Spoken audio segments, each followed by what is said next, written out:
It's time to start the only way we know how, with the warm-up. Brought to you from our friends at Brick & Barrel.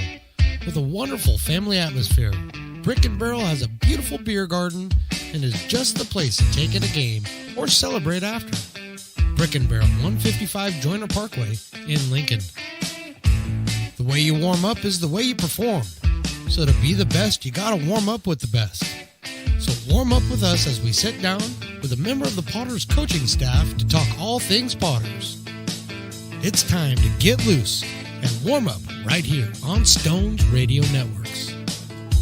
Welcome into the warm-up. Mark the Phantom Low here with Brock Raggets, the pitching coach, our guest today. Brock, thanks for coming up and spending a few minutes with us. Yeah, thanks for having me. We really appreciate it. Now, I've noticed over my years of watching baseball that the success of a pitcher is really directly related to how many free passes he gives up.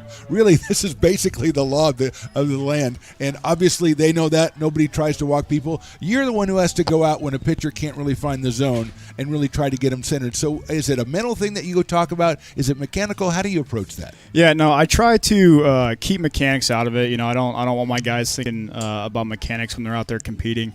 But it's really just going out there and calming them down and trying to get them back in the zone, see if something works for them. But each guy's different, so I have one approach with one guy and a completely different approach with another guy. But nothing mechanical, no. And how long does that take you to come up with the fact that I need to treat this guy one way? And I know that as a philosophy you do that, but I mean, how long until you figure out how to treat a guy?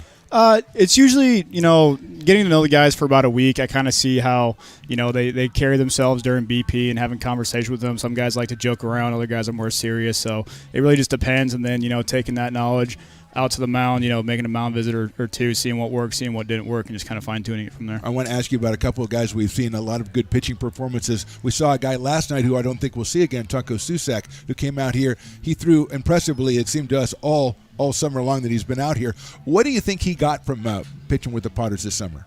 Just a chance to compete, get more innings. He got a lot of innings down at Arizona this year, but just seeing new competition, new talent, pitching against guys with wood bats, it's just different. But, it's been a pleasure having him, and we couldn't be happier with his performances. Yeah, a real professional, it seemed like, the way he approached it. A couple of other guys that really stood out, I think, the S guys. We have Susak, but we also have Peyton Stumbo and Tyler Stewart. Both of those guys have come out here and really impressed early on. What have they done to give themselves that success early? It's just their routine from their pre-throw onto the bullpen, what they do in the dugout to get themselves out on the mound. They're just two veterans right there. You're going to see Stumbo tonight. Stewart's last outing was last week. Tonight's Stumbo's last outing, so we won't see them anymore this summer, unfortunately. But both of those guys are veterans. They carry themselves professionally. The guys in the clubhouse look up to them. They're great in the clubhouse. They're great in the dugout when they're not throwing. And it's what we need on the team. A couple of guys that have caught our eye that aren't in that front line, so to speak. A guy we saw the other night, Cooper Robinson, of course, was fantastic. Eric Vassar and Grant Kelly, three guys that we've seen have pretty good stints on the mound. Not all the time, not as consistent maybe as you like, but guys who look good on occasion out there. Yeah, no, Cooper Robinson, he's going to be our Thursday guy going forward, so you'll see him on the front end of things a little more often. Grant Kelly and Eric Vassar are both great dudes. They didn't get many opportunities at their schools this year, but they're guys that just want innings, they eat up innings, and they throw strikes, which is the most important part. Well, I'm going to let you go, but let me ask you this. I always ask Ryan stuff like this, and he never liked it, but I always ask him, give me a guy that's on the staff right now that maybe we haven't seen as much that you really have high hopes for this summer. Chicolello. He's a little guy from our UC Riverside. He's in the portal right now. But, you see him, he's about 5'4", 5'5", something like that, but he throws 92 miles an hour. So, it's pretty fun to watch him, to see how he carries his energy from his delivery and really gets it up there. So, he's fun to watch. He's a great guy in the clubhouse, too, like I said. So sounds like a guy who'll be a fan favorite very quickly. Brock Raggets, thanks for spending a couple of minutes with us. We always appreciate it. We'll talk to you down the road, and we'll come back with more on the pregame right for this on the Stones Radio Networks. Awesome. Thank you. Lincoln Potters Baseball. Placer County's best-kept secret is back for another exciting summer at historic McBean Stadium. 33 action-packed home games loaded with fun for the whole family. Local beer, wine, and eats. Fireworks, giveaways, theme nights, kids zone, and more. Come join in the fun and enjoy small-town baseball with Major League Entertainment. Tickets on sale now at LincolnPotters.com. Lincoln Potters Baseball. Come on out and join in the fun.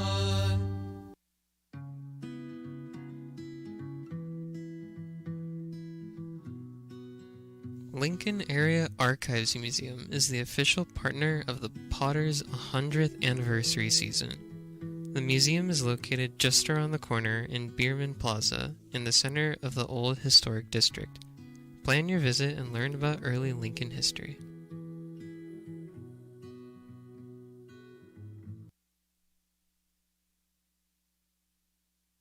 Here's a quick look back at Potter seasons past. Hit high in the air to left center field. Going after it is Leopard, still going after it, and that ball is gone. Brennan Roselle did it. He got number 2. It just took him a couple more pitches. A big blast to left center field by the Zebra legend, and the Potters have a 2-1 lead.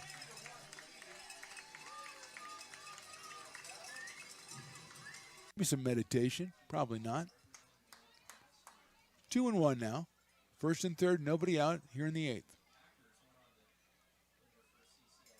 That ball's hit high. It is hit far. It is gone. A 3-run home run by J.T. Walden, and the Potters lead this one 7-4.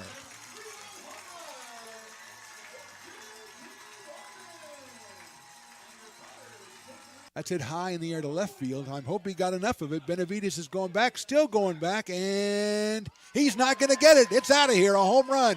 Nolan McCarthy on Kalamazoo night here at Potter Stadium. So he got that one way up, and Benavides kept thinking, maybe I can, maybe I can. No, you cannot. McCarthy home run.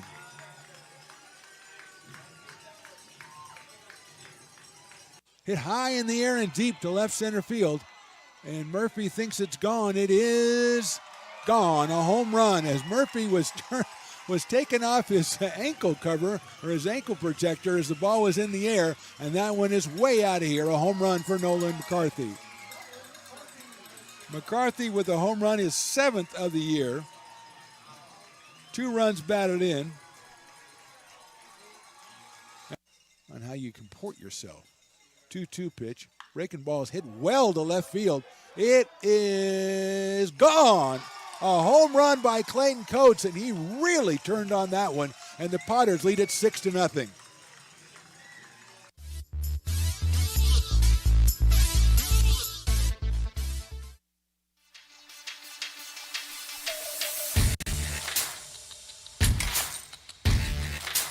Gaspar's going back, still going back, still going back. He reaches up, and that one is out of here. A 2-run home run for Brandon Motherall. Line drive center field hit very well. Barnes goes back, still going back. He's not going to get it. It's down. 1 run scores. Here comes Roselle around third. They're going to send him as well. The throw's coming in. Cut off. It's a 2-run triple for Zach Chamiso. Breaking ball is hit well to left field. It is gone. A home run by Clayton Coates, and he really turned on that one. That ball is way out of here. I mean, way out of here. A home run for Trey Fleury, number 2. And I think Trey has made a statement, and that statement is, I want to be the post-game guest on the Lincoln Potters broadcast on the Stones Radio Network. That ball's hit high. It is hit far. It is gone.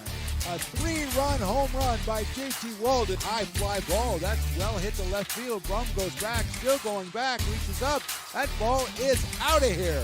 Brennan Roselle, the Fighting Zebra alum, pounds one to left field. The Potters lead this one 12-3, and somehow he's got the flag too. Potters fans, Potter up. Hello and welcome to McBean Stadium in Lincoln, California for another exciting night of Lincoln Potters baseball. I'm Mark the Phantom Lowe alongside my partner, the great Stones McCoy, and engineer Riley. And tonight the Potters go outside of CCO play to begin a 2-game series against their old rivals, the West Coast Kings. The Kings beat the Potters to win the inaugural West Coast World Series back in 2021. And while the Potters won the title the next year, that old memory still stings. Lincoln won the first matchup between the teams this summer back on June 9th. So this time it'll be the Kings who are looking for some payback. It's shaping up as a fun one, and even more so for Potter fans in the building, as it's Hawaiian night at McBean, complete with a beach hat giveaway. We call it Aloha Friday, and it starts with the first pitch right after this short break on the Stones Radio Networks. It begins on the farm, where hard work breeds motivation. Care is taken under watchful eyes. With new growth comes inspiration, where playtime is mandatory. Welcome to Dueling Dogs Brewing Company. Meet the Stevens, a husband and wife who work hand in hand to craft exclusive small batch beer, mead, and cider. Using locally sourced ingredients to ensure freshness in every glass. Where a community of farmers, local artisans, and amazing food make for a truly inspired atmosphere.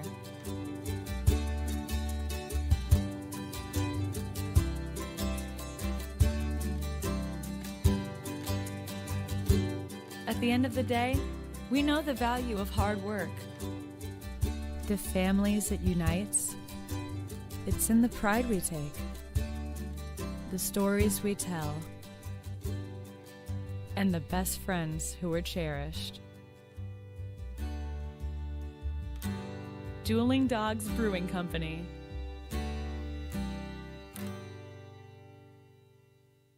Being in the market for a new home comes with more than just buying a property. It is finding the right house in the right neighborhood in the right community.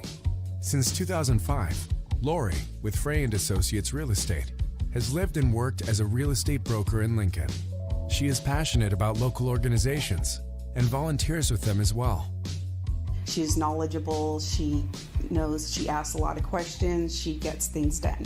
We still learn a lot from Lori, and she's very helpful, very positive, and has been wonderful, wonderful broker.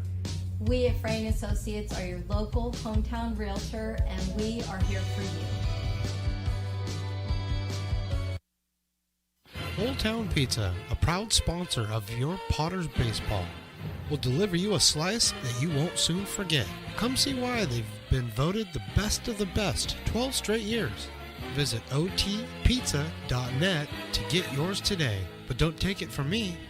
I think Old Town Pizza should be expanded through the state or even through the country because it's so delicious.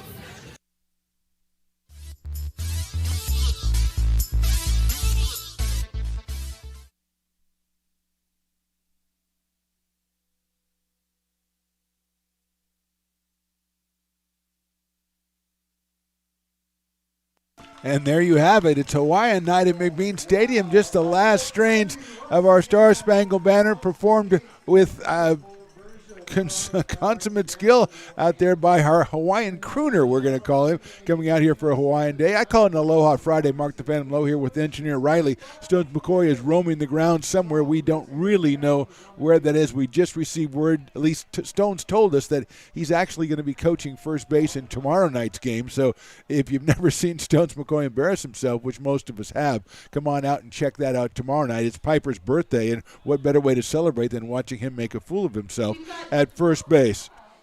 So we're ready to get going here. Peyton Stumbo on the mound for the Potters. We are taking on the West Coast Kings. Play ball Potter up is by a, I'm going to say 2-year-old maybe, given the play ball Potter up chant, which is a staple of the pregame activity here at McBean Stadium. Potters against the West Coast Kings tonight. Potters with the win last night. They took care of the Alameda Anchors 13-1, and now they've got a little nifty two-game series with the West Coast Kings tonight and tomorrow night. Both nights at 6:35 first pitch. And tonight, as we said, Hawaiian night, Aloha Friday. And tomorrow is Piper's birthday with all kinds of mascots coming in and all kinds of special things going on. So a couple of great nights to be out at the ballpark. Also part of Hawaiian night, the beach hat giveaway, and they are sensational. I'm afraid they're all gone because they only went to the first 500, and I'm going to say by 30 minutes before first pitch, those 500 had already claimed their hats, and the hats are no more. So very popular item out here, a very stylish-looking item out here, the Potters beach hat. You'll see them all around town in the upcoming days, I'm sure. But tomorrow night is Piper's birthday, You want to get tickets, LincolnPotters.com would be the place to check that out. I would hurry up because if it's anything like tonight, it's going to be pretty much a full house out here. And it's not Thirsty Thursday or a 2 for Tuesday or anything like that, but there's still plenty of beer. So if you want to come out and check it out, there's still plenty of beer for you to get. The Brick and Barrel backyard is rocking over there. And so is the Kiln with the VIPs down in the right field line. And the grassy knoll is very heavily populated, I should say densely populated, down the left field line. So let's get to the ball game finally. The Kings are going to send up Tanner Griffith, then Smith Chandler and Jacob French in the first inning off Peyton Stumbo, whose league stats pretty impressive, 1-0, 12 innings pitched, 3 hits, 15 strikeouts against just 3 walks. His first pitch is a fastball right down the middle for a strike. Talked to Brock Raggett, the pitching coach, before the game. This is Peyton's last appearance with us for the summer. Swing and a miss by Tanner Griffith. Tanner out of St. Mary's College, so Peyton will hit his innings limit for the summer as dictated by his pitching staff. That's slice foul back off the pole there. Makes a nice clanging sound, but didn't get our camera, so that's okay. Tyler Stewart from Sac State also had reached his limit, and so did the last night's pitcher, our second pitcher last night, Tonko Susak, who was fantastic. Swing and a miss. He got him on strikes. So 4 pitches, 3 swings and misses, and 1 foul ball, and Griffith is out for the first out. And here is Smith Chandler, second baseman out of Cal State Northridge.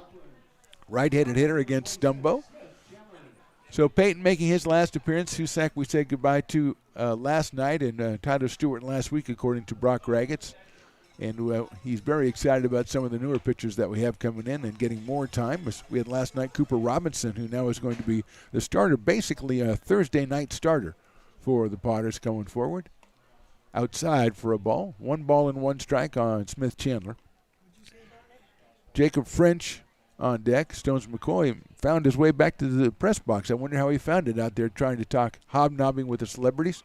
Swing and miss on the inside fastball. I thought he'd be down getting some tips. Well, he'll probably wait till the bottom of the inning, then he'll go study the first base coach to get some tips for tomorrow. Swing and a miss, high fastball. Stumbo gets Chandler on strikes, 2 in a row, and here's Jacob French, the third baseman. Jacob from San Francisco State University, the Gators.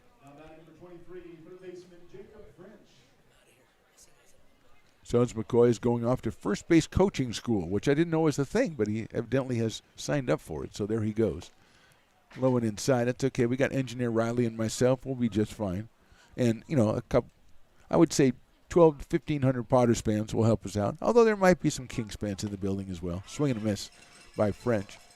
There was a smattering of applause when the Kings were introduced by Willie Preston, so there are probably some Kings fans here making the trip. 2-game set. That's hit sharply out towards second base. It's Patrick Herrera out there over the first 4 or the third out. Reminds me I didn't do the defensive alignments because we didn't need one. We'll do it next inning. We'll go to the bottom of the first. Kings nothing, Potters coming to bat. Loomis Basin Brewing Company, a proud sponsor of your Lincoln Potters. Visit them at 3277 Swetzer Road in Loomis or call 916-259-2739. Have you ever wondered, what is CMN? I thought so. Let me help. CMN stands for Children's Miracle Network, a non-profit organization that raises money for children's hospitals. Locally, UC Davis Children's Hospital is your CMN hospital, the only one in our area. It is a nationally ranked comprehensive children's hospital that provides the highest quality of care to pediatric patients like me. How is this level of care possible? With help from CMN donations. CMN teamed with corporate partners and community donors to fundraise for things like equipment, research, and patient care. All money raised locally during campaigns like this stays local to support children treated at UC Davis Children's Hospital. Sick and injured kids can't wait to get the care they need. And thanks to generous donors, partners, and fundraisers like you, we don't have to. Please give wherever you see the Miracle Balloon, and thank you for supporting CMN at UC Davis.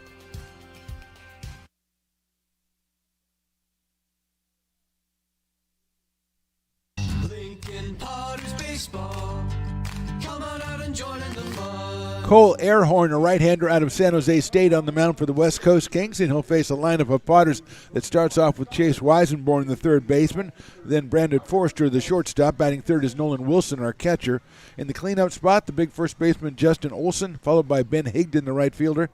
Peyton Brennan is the DH. He'll bat sixth today. Tyler Garrity is in center field. And Patrick Herrera and Ben Romano is in left field. So that is the starting batting lineup for your Potters. And here is Chase Weisenborn out of Albuquerque, New Mexico, and the University of New Mexico. Chase had a hit in one at bat last night. He came on late in that game against the Anchors. He was 1 for 2 and scored a run. Lets that one hit the outside corner, so it evens the count at 1 ball and a 1 strike on Chase Weisenborn, with Brandon Forrester to follow. Just getting settled in here on a beautiful Friday night. Outside, slider from Airhorn. 2 balls and 1 strike on Chase Weisenborn, leading off the Potters, bottom of the first. JP not with the team right now. So he and Caesar are on a jaunt across the country. That's fouled out of play with Better Baseball. So Mike Margema running the show tonight. Of course, he's got Brock Raggets here with him, helping him out. And I suppose the mayor of Lincoln, unofficially Ray Garcia, would be around if you need him. And usually Stones McCoy. I think he's next in line to the succession to the throne. 2-2 pitch is fouled out of play. So right now goes Mike and then Brock. I don't think Emma would get into that hierarchy, so then it would probably be either the unofficial mayor, Ray Garcia, or Stones McCoy. So it's a hanging by a thread is my point I'm making. 2-2 pitch is chopped foul down the third base line off the screen. He stays at 2-2.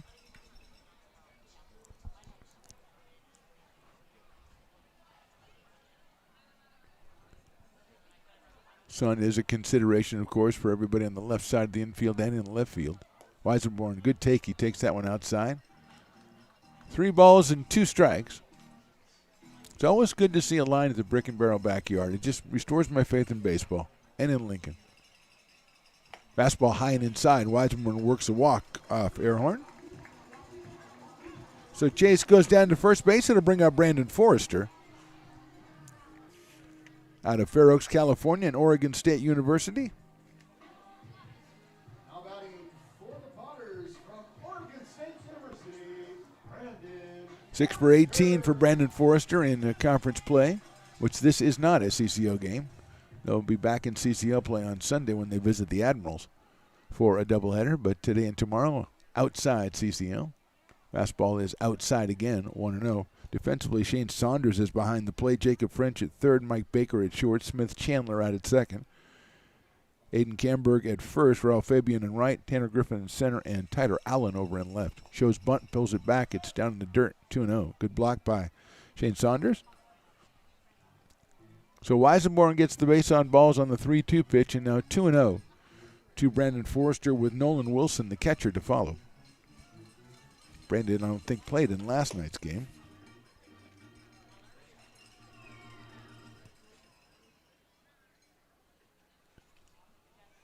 So he got a little bit of a break, and he is ready to go, but he hasn't seen anything to hit just yet, as it is a 2-0 count.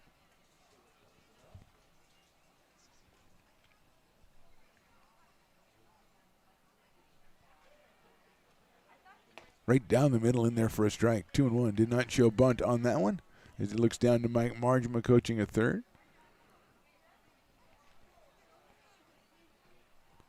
Weisenborn with a modest lead. Now he stretches it out a little bit over at first. Breaking ball catches the inside corner. Call strike 2.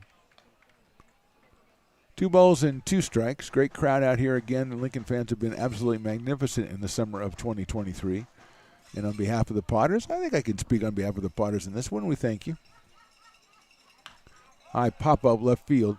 Shading his eyes is Tyler Allen. Now the center fielder is coming over, but Allen is going to make the play. So he shaded his eyes at the beginning, but he handled it like a pro. And Forrester is retired on a fly ball to left field. That brings up Nolan Wilson. Now batting for the Potters from the University of Nevada, Reno, catcher Nolan Wilson. Wilson 4 for 9 in conference play. 0 for 3 last night, did score a run. Played the first 6 innings. Does have a home run on the summer. He's up here with a runner at first and 1 out. Lines it down the right field line. That's going to get down for a base hit. It's up against the wall. Coming around third is Weisenborn. They're going to send him. The relay throw goes over the head of the relay man. It's going to be an RBI double for Nolan Wilson as Weisenborn scores, and the Potters take a 1-0 lead. Just a well-hit ball down the right field line for Nolan Wilson, and Weisenborn didn't stop. He just kept going. And that'll bring up Justin Olson. So Wilson out at second base. Fabian picked it up, threw it in, but didn't hit the cutoff man. It would have been I think Weisenborn probably would have beat it anyway.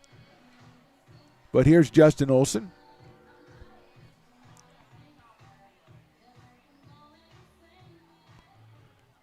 Justin having a good season, 353 with a home run and 11 runs batted in for the left-handed slugger out of Colorado Springs, Colorado. Takes that one in the dirt and it gets away, and going over to third will be Nolan Wilson. So Olson with a chance to pick up another run batted in. He's also from the University of New Mexico.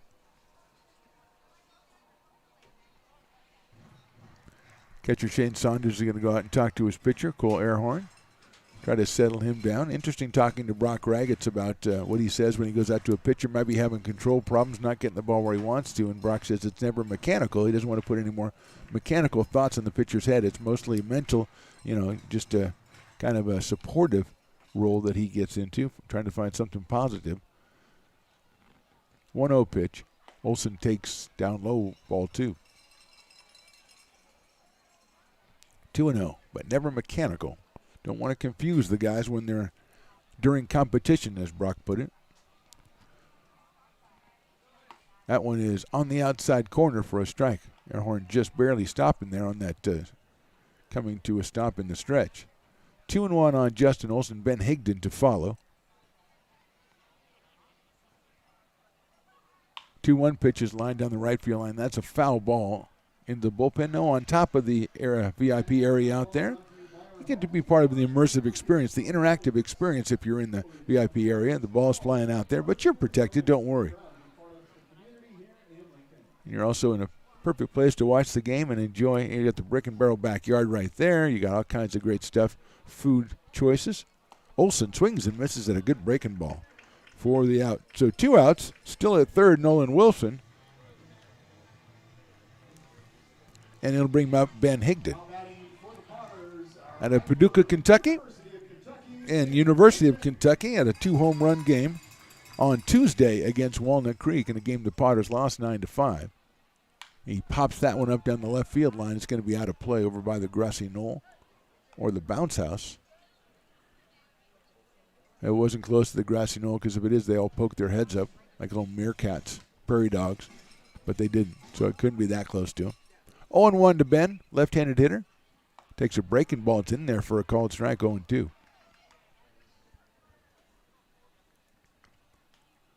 Cole Airhorn from San Jose State. That's where he'll be attending college in the 2024 year. Higdon takes a breaking ball a little bit too high. Ben acting a little bit too cool about that one. It was a very close pitch. 1-2 on Ben Higdon.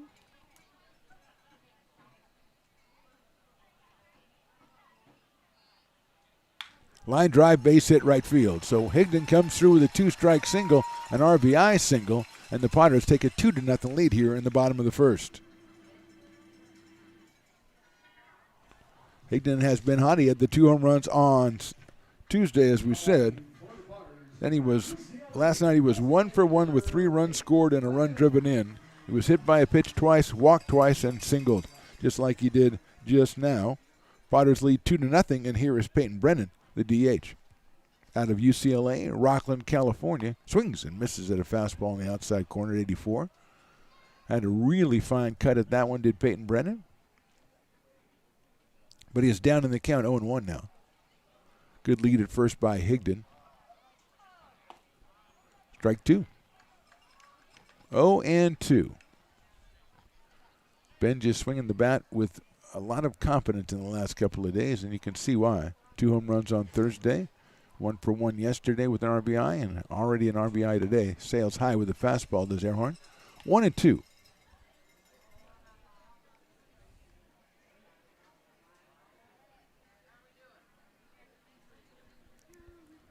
Tyler Garrity on deck. Grounded foul right by the Potters dugout, which doesn't, for the first time, doesn't have 100 people out in front of it, but it's early yet. Usually they start congregating as they go later on in the game. It was good seeing fans, coming late to the ballpark. But they weren't late. They were in line over at Fat Cat to get those dogs. They're bringing the dogs up when they come up to sit down. Those things are tremendous. Breaking ball inside, 2-2. And then Javi's down there with his quesadillas and tacos. Just gets the thumbs up from Engineer Riley. Just a lot. Don't eat before you come to the Potters game is all I'm saying. Do not eat. Don't drink either, of course. That's hit down to the first baseman. Nice block down there by Camberg. He's going to step on the bag for the two runs for the Potters on 2 hits. We go to the second. Potters 2, Kings nothing. It begins on the farm, where hard work breeds motivation. Care is taken under watchful eyes. With new growth comes inspiration, where playtime is mandatory. Welcome to Dueling Dogs Brewing Company. Meet the Stevens, a husband and wife who work hand in hand to craft exclusive small batch beer, mead, and cider. Using locally sourced ingredients to ensure freshness in every glass. Where a community of farmers, local artisans, and amazing food make for a truly inspired atmosphere.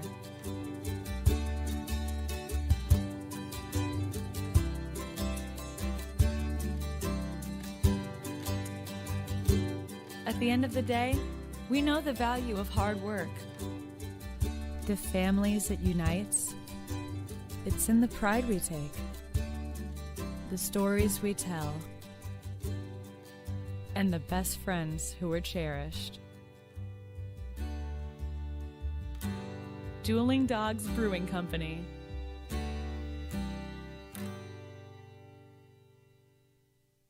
Lincoln Potters Baseball.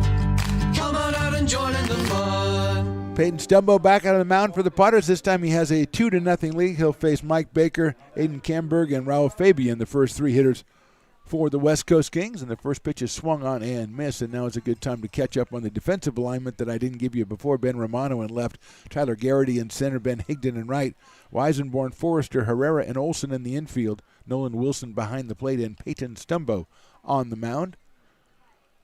As the next pitch is high for a ball. It's 1 ball and 1 strike. That's the lineup given to us by Scott Stober, the manager of the West Coast Kings. Outside for a ball, and we commend him for bringing it up an hour before the first pitch. Tremendous job by Scott Stober. You can read his writing and everything. It's fantastic.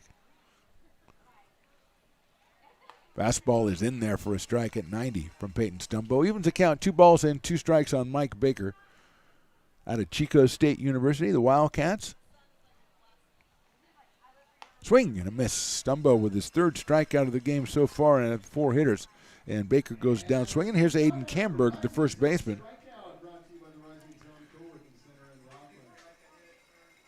Aiden is out of the University of California at Santa Barbara. Beautiful country down there at Santa Barbara. Left-handed hitter, playing down at first base today for the Kings. First pitch by Stumbo at 89 is swung on and missed. 0-1 on Camberg. He's followed by Raul Fabian, the right fielder. That's a line drive into left center field going after it. That's going to get past Garrity and go all the way to the fence. Rounding first, headed to second is Camberg. He's going to settle there with what looked to be like a little line drive, but it kept going, and he's got himself a stand-up double with 1 out here in the second. First hit of the game for the Kings, and it's a Camberg double, and that'll bring up Raul Fabian, the right fielder. Raul from Long Beach State University. Right-handed here, wearing number 24. The Kings with the dark jerseys and the yellow sleeves, white pants. yellow numbers. Guess that's brown, huh? When I say dark, I guess that's brown. Brownish. Inside fastball by Stumbo, taken by Fabian. He's ahead 1-0 in the count.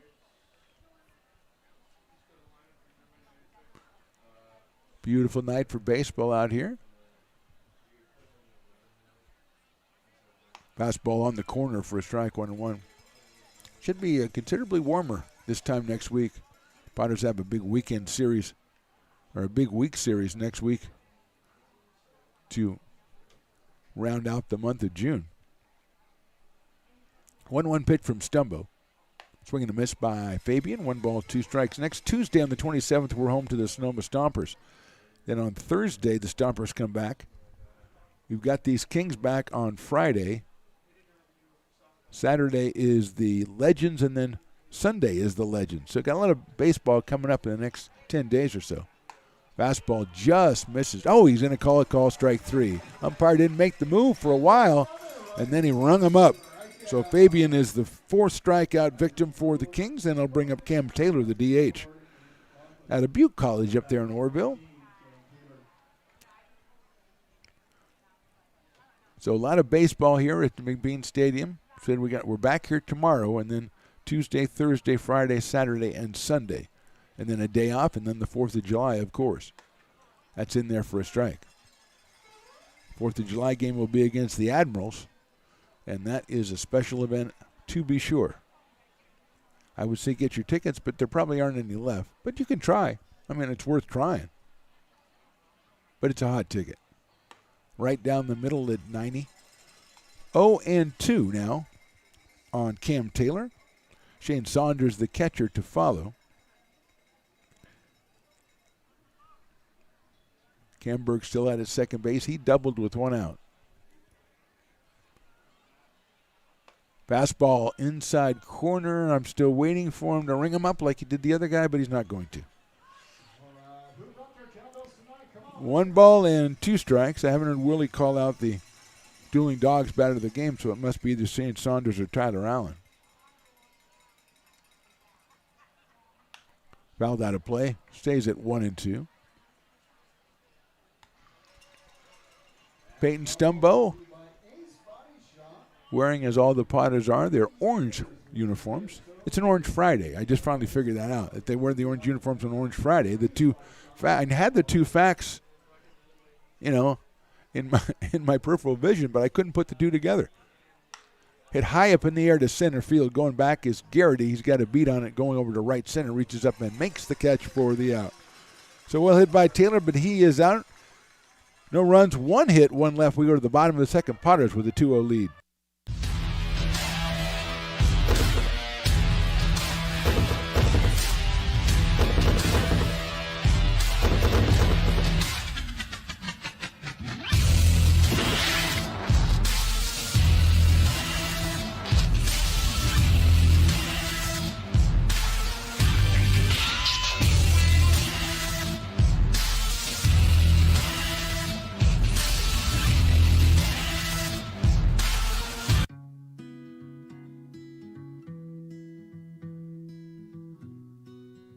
Lincoln Area Archives Museum is the official partner of the Potters' 100th anniversary season.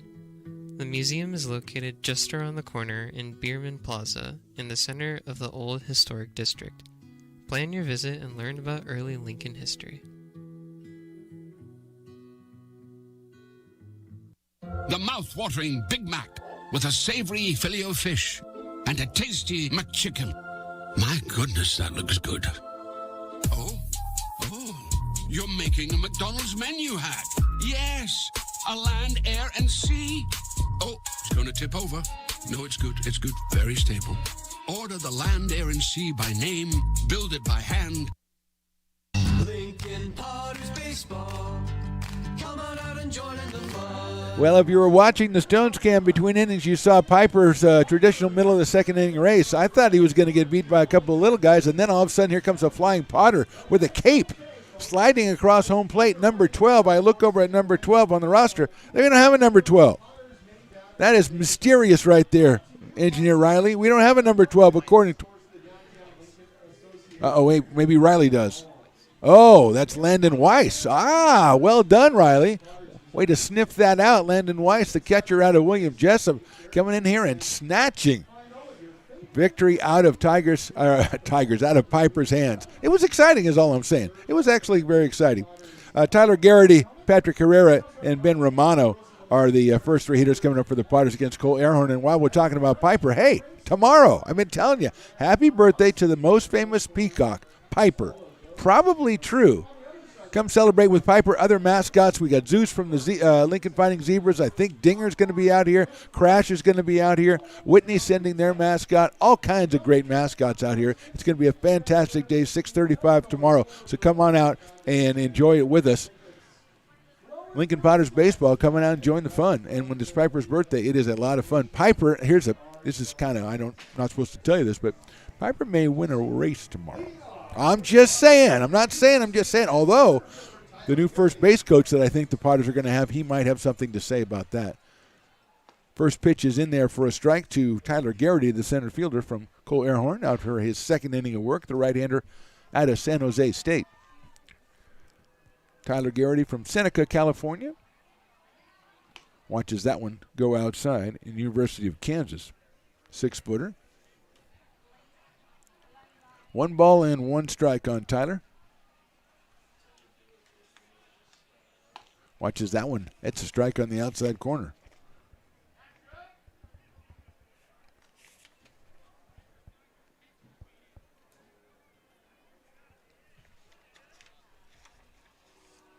That one is outside, 2-2. Tyler, last appearance was on Tuesday. He was 1 for 3 with a run batted in the game against Walnut Creek.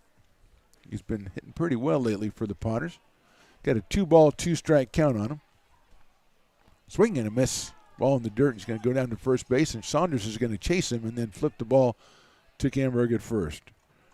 So Garrity is out on strike. Second strikeout for Cole Airhorn, and that'll bring up Patrick Herrera, the second baseman from Mesa, Arizona, and also from the University of Kansas. Make that University of Kentucky. I had a piece of paper over everything but the K. That's all I saw. He takes a high fastball, ball 1. 1-0 on Patrick Herrera. He's followed by Ben Romano. Patrick in the number 8th spot tonight in the order for interim manager Mike Marjama. Fouled back to the screen. 1 ball and 1 strike on Patrick Herrera.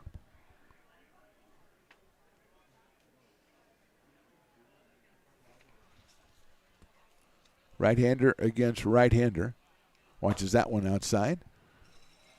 2-1. West Coast Kings providing the opposition again tomorrow night for the Piper's birthday, hopefully, victory party.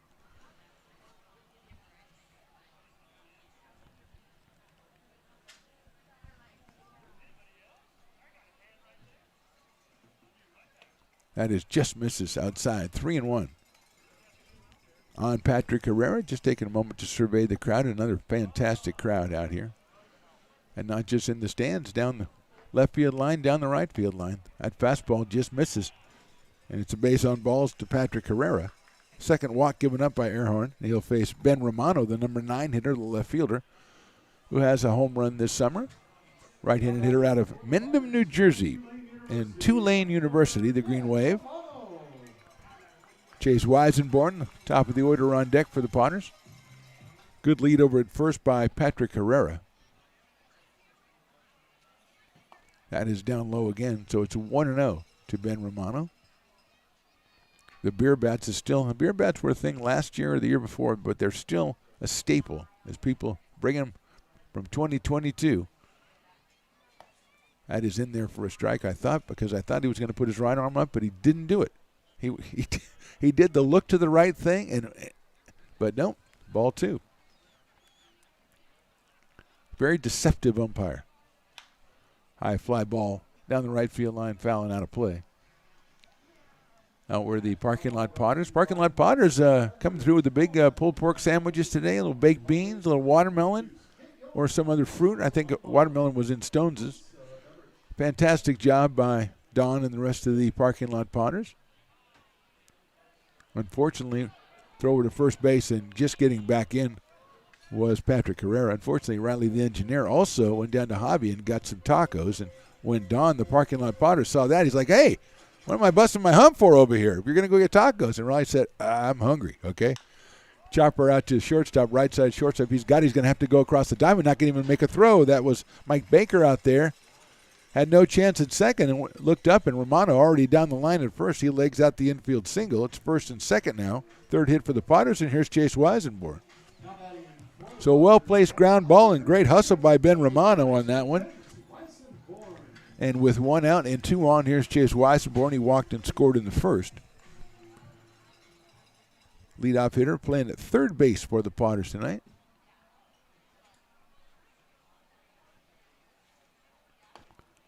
Inside for a ball. Never fails Riley the engineer. Whenever you start mentioning beer bats, everybody starts grabbing one and carrying them around. Just looks like so much fun. 23 ounces, I think we measured it last year, of delicious goodness. Weisenborn takes that one in there for a strike. 1-1. Take it down to the Brick and Barrel backyard. They fill it up for you. You can stay there and watch the game on the TV there if you want to. You know, kind of hang out for a minute or two while you get your bearings again. You don't have to, but you can. We have that option. That is high for a ball. Weisenborn with a 2-ball, 1-strike count. Brandon Forrester on deck. Potters with 2 in the first, trying to add to that here in the second inning against Cole Airhorn. Pickoff play is thought about but not tried as Airhorn holds on to it. Smith Chandler, the second baseman, came in behind Patrick Herrera, but no throw. There goes Patrick Herrera, and ball's popped up out of play. So Herrera got the good jump on the play after the fake pickoff, but Weisenborn went after it, and now it's 2 balls and 2 strikes on Chase out of Albuquerque, New Mexico, and another University of New Mexico.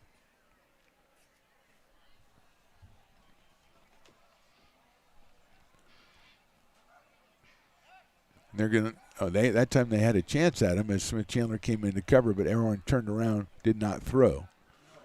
Going back head first was Patrick Herrera. And we'll go at it again, 2 balls and 2 strikes. That's grounded out to shortstop, handled by Baker over to Chandler for 1 over to first, and that's a 6-4-3 double play for the Kings. So no runs, 1 hit, 1 left. We go to the third. Potters lead it 2-0. Astro Air Design Incorporated, where you feel the difference. We are a locally owned and operated heating, air conditioning, and custom sheet metal company committed to the highest quality of craftsmanship at a competitive price. Our trained and certified technicians have the knowledge and experience required to install, maintain, or repair your home comfort solutions. Our upfront pricing gives you the peace of mind because you know your price is locked in. Call Astro Air Design Incorporated today.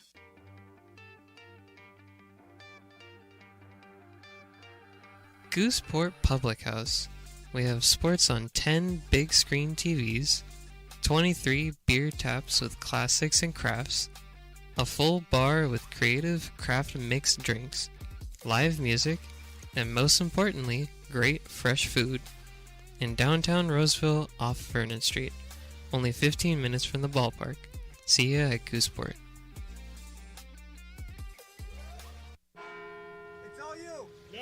Insist. It's your turn. Nope, I think it's your turn. I appreciate you so much. Thank you so much. Go. I appreciate your appreciation. It fills me. Safe drivers save money with Farmers. Just for driving safely? It's a Farmers policy perk. Get Farmers and you can get a safe driver discount simply for having a clean driving record for 3 years. Come on. After you. After you. Safety first. Get a whole lot of something with Farmers policy perks. We are farmers. Bum, bum, bum, bum. Lincoln Potters Baseball. Come on out and join in the fun. Top of the third, Potters lead 2-0. Shane Saunders, Tyler Allen, then to top of the order, Tanner Griffith for the Kings against Peyton Stumbo, who has struck out 4 and given up 1 hit in 2 innings. And the Stones Cam bringing you the axe throwing. And I was a little disappointed by one thing, and that is the fact that one of the throwers got 2 on the board, but the other thrower got 2 on the board, but 1 was in the target. So she should have won, and they said, we don't know who won. Well, yes, we do. And the second thing is next time you watch the Stones Cam, watch the guy standing behind the target. That's our own Dylan. and he gets hit all the time with the axes. Actually, my favorite part of it is he has to stand behind there, and if people miss, it hits Dylan, and he comes in and complains about it. And he goes to the University of Tennessee, so I don't care. So there you go. Now you know exactly what happens. Line drive into right field coming on as Higdon reaches up and almost behind himself makes the catch. So hit well by Saunders, but Higdon pulls it in. That'll bring up Tyler Allen, and I guess maybe Shane was the Dueling Dogs batter. Willie should just pivot to Tyler Allen and make him the batter since the other guy got out too fast. I don't know why you don't do that, Will. I don't know. I can't tell Willie Preston his job. I mean, he's the best in the business, but in there for a strike. If you're asking me, I don't say anything about the guy who lined out, and I make the next guy the batter.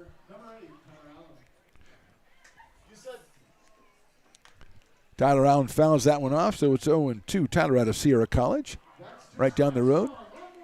So Willie Preston took my advice. He has switched it and placed the cap on Tyler Allen.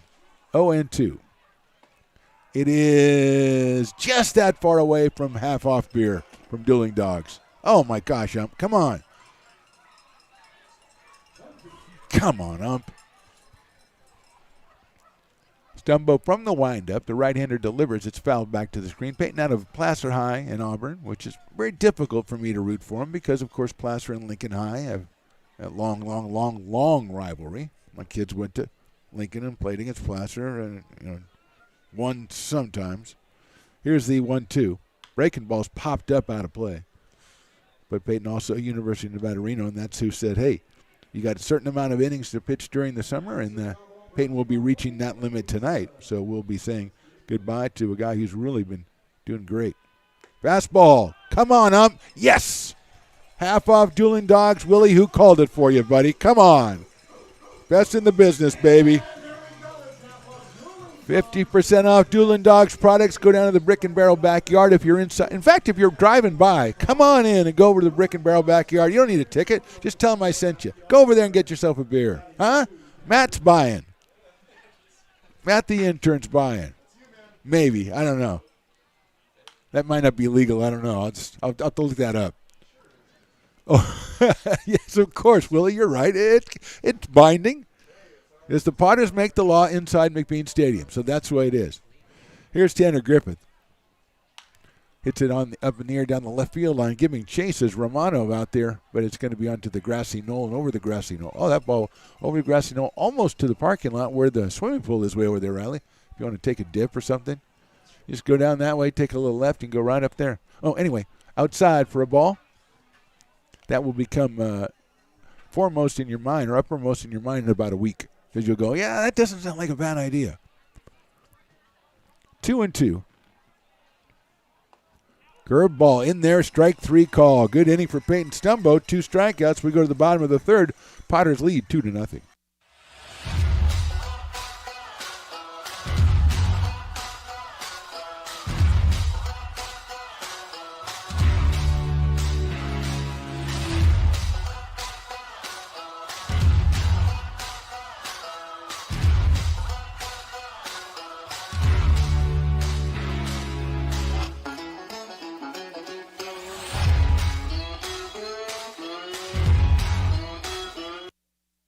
Being in the market for a new home comes with more than just buying a property. It is finding the right house in the right neighborhood in the right community. Since 2005, Lori, with Frey & Associates Real Estate, has lived and worked as a real estate broker in Lincoln. She is passionate about local organizations and volunteers with them as well.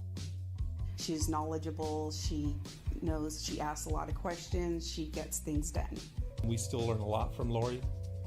And she's very helpful, very positive, and has been wonderful broker. We at Frey & Associates are your local hometown realtor, and we are here for you.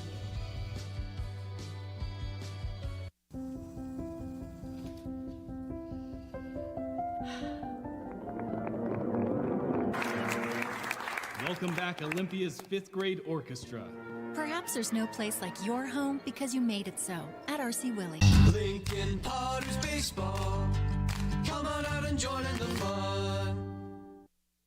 We are back in the bottom of the third inning. just talking to Don from the Parking Lot Potters, who was telling us about the fact that people watching on their phones and listening to the game are having a great time. And that's what Don came up to tell us. He used the word astronomical. I had no idea what he was talking about, but fortunately, Riley, the engineer, goes, "Oh, no, that's good."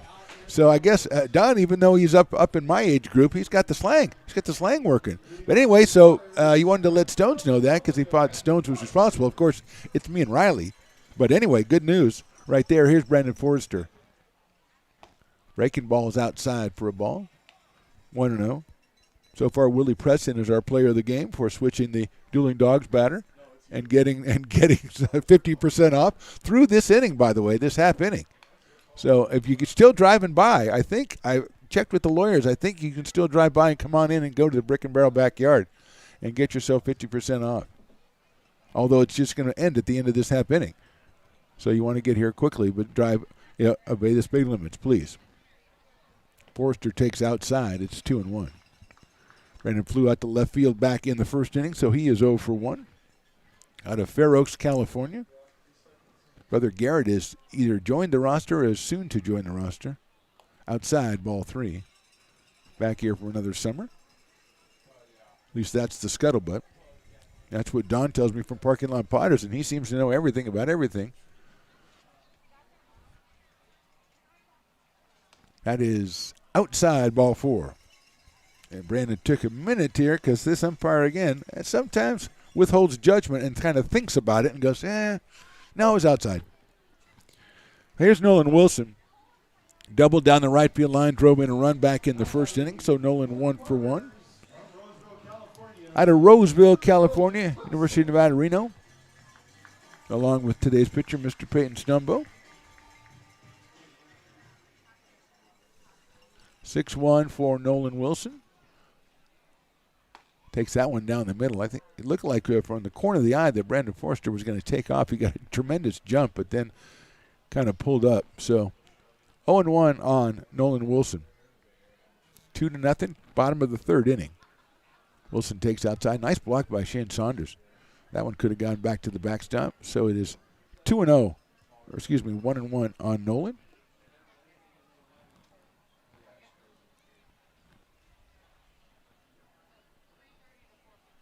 There he goes. That's fouled out of play. So Forrester got the jump again that he got on the first pitch, and that time he took off. But Nolan Wilson liked what he saw, and he slashed it foul. So it's 1-2 on Nolan. 1 ball, 2 strikes.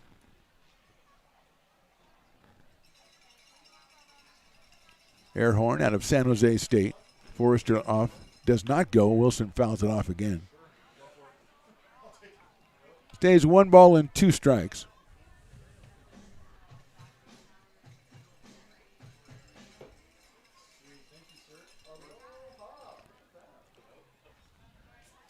Right-hander against right-hander. There goes Forrester, I have a feeling, but they got him picked off, and he's already almost to second. The throw's high, and Forrester's got it stolen. So he was just taken off anyway, and by the time the ball got over to Camberg at first base, Brendan was already into a slide almost, and he steals second. Not in the conventional way, but still it's a steal of second base. And Airhorn had the right idea because he caught Forrester, but like I say, Brendan just was so far picked off, he just kept going. The throw would have had to been perfect to get him, and it wasn't. So he's at second base now, and Wilson still a 1 ball, 2 strike count. Nolan takes outside. Another nice block by Shane Saunders. 2-2. These two teams meet again tomorrow night, 6:35 first pitch right here from McBean Stadium. Piper's birthday party. I can't imagine the hijinks that are going to ensue tomorrow, Riley. I don't know. It's going to be crazy. High and outside to Nolan. 3 balls, 2 strikes. Justin Olson to follow. The big first baseman hitting the cleanup spot for the Potters tonight. Wilson and Higdon come up with RBIs in that first inning for the Potters, giving them the 2-0 lead. Forrester dances off. Swing and a miss from Wilson. Strike 3. That is 3 strikeouts for Cole Earnhardt. And that'll bring up Justin Olson, who was the first strikeout victim back in the first inning, the left-hand hitting first baseman. Out of Colorado Springs, Colorado.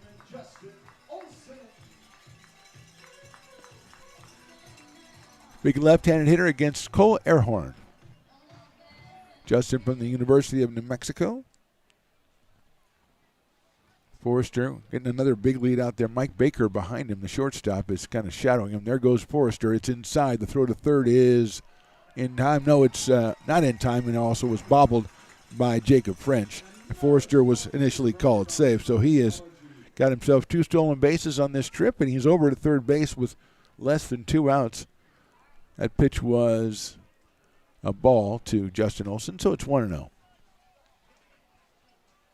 Takes that one inside for ball 2. Just all that umpire's got me waiting that extra half second because he caught me a couple times. 2-0. And then there you go, right there, Riley. The staple that we never mentioned, the nachos. They never fail. Nachos never fail. We talk about all this other stuff, and that's all great. But you want to do some nachos, it's just to find kind of like a connective tissue between your first innings treats and your last inning treats. You just do nachos in the middle innings to keep you going. 3-0 now on Justin Olson. And you don't think about him until you see him. He fouls that one down the first base line over by the Potters dugout, which is the population is swelling over there of players out in front. 3-1 on Justin Olson. Ben Higdon to follow here in the bottom of the third. Forrester at third base and 1 out. Olson hits one down the first base line. That is a foul ball. Kemberg with a real nice play down there would have had Olson, but the run would have scored. So it's a foul ball and a 3-ball, 2-strike count now on Justin Olson. 0 for 1 so far tonight. He does have 11 runs batted in for the Potters. A returning slugger from last year, Mr. Justin Olson. Sails it inside, ball 4. Good take by Olson. He's down at first base. First and third, and here's Higdon, who ripped a single to right field and drove in a run back in the first. 2 home runs on Tuesday night. 1 for 1 with 3 runs scored and on base all 5 times last night. And he's 1 for 1 so far tonight with the run batted in. So he's had 4 runs batted in his last 2+ games and 2 home runs. And there goes Olson bluffs. Was off a long way and stays there. Pitches inside. 1-0 to Ben Higdon. He's just trying to get the perfect pitch, and I'm just assuming he wants to deposit it over the right field fence. That's just what I'm assuming. It pops it up, and it's going to get out of play. On the left side, everybody be careful over there. As long as it doesn't go near the bounce house, I think we're okay.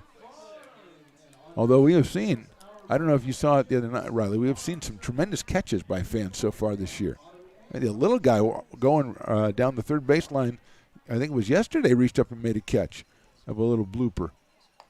That is outside for a ball. And the woman the other day who caught the ball that hit the plate and went over top of the screen, and she's just sitting up in the stand, just reached over and caught it. Just like it was nothing. I would not have made that play. Higdon hits it down to first base. Nice stop. Step on first, throw to second. The tag is applied, and he is out at second. And now that is a forced play, but no run scored.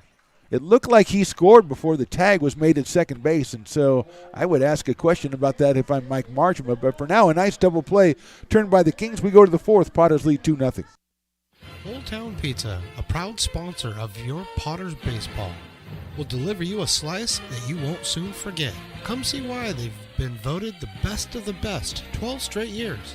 Visit otpizza.net to get yours today. But don't take it from me. I think Old Town Pizza should be expanded to the state or even to the country because it's so delicious.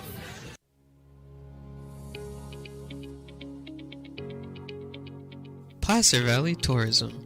Our mission is to increase the health of the hotel industry through occupancy and average daily rate in Roseville, Rockland, and Lincoln. Proud partner of the Potters in the 2023 West Coast World Series Tournament from August 8th to 11th.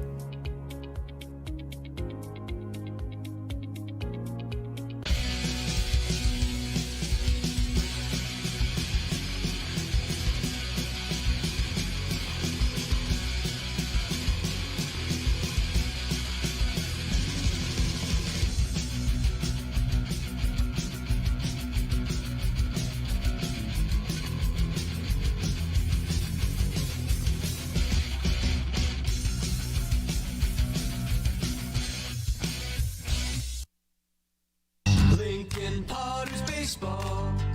Come on out and join in the fun. Hoping you're enjoying the Between Innings entertainment as much as we are. Hawaiian dancers out there now, accompanied by our Star Spangled Banner singer.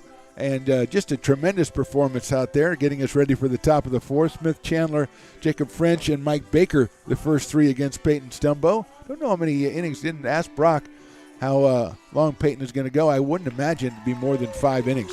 I'm sorry I have to take a timeout and give a little applause to our Hawaiian dancers. And there's a couple of Potters who are going to go out there and do a little bit of, let's get that, Riley, if we can. There we go. A little couple of Potters in the Hawaiian skirts there. Actually, very nicely done. Number 8, I got to give credit to, that's Siglello. That's a fantastic job out there. Let's go to the top of the fourth. We've got Smith Chandler leading us off. Struck out back in the first, so he is 0 for 1. Right-hander Peyton Stumbo delivers outside for a ball, giving up 1 hit and struck out 6 so far in 3 innings.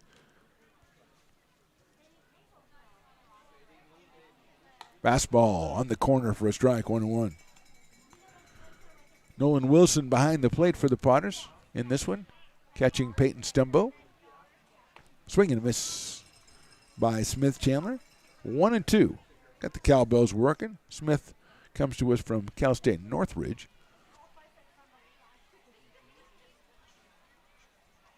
Fastball. Call strike 3. He did it to me again, Raleigh. You saw that. I thought he was going to call it a strike. He didn't, and then he did. 1 out, and here's Jacob French. He grounded out to second his first time up back in the first inning. Jacob from San Francisco State University. The Gators. Down in country that Riley is very familiar with. He's did his time in San Francisco. Fouled down the left field side, 0-1 on Jacob French. Mike Baker to follow. We are in the top of the fourth inning.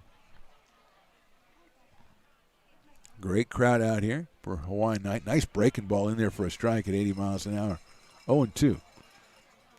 Cowbell representation, pretty good so far. I would say very respectable.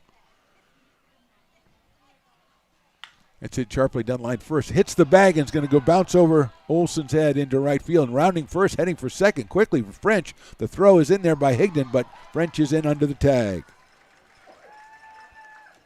Got a little bit lucky there hitting the bag, but then French made the most of it. He kept on going.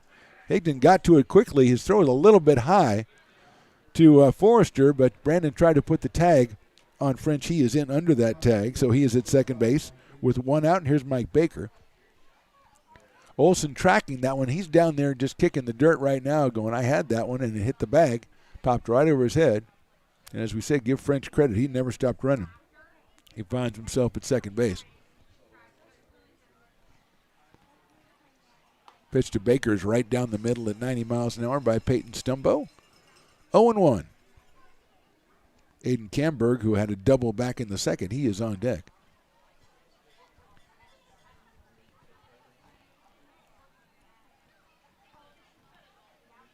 Swing and miss high fastball. Baker going out of the strike zone after that one, so he is behind 0-2 is Mike Baker. Chico State University for Mr. Baker.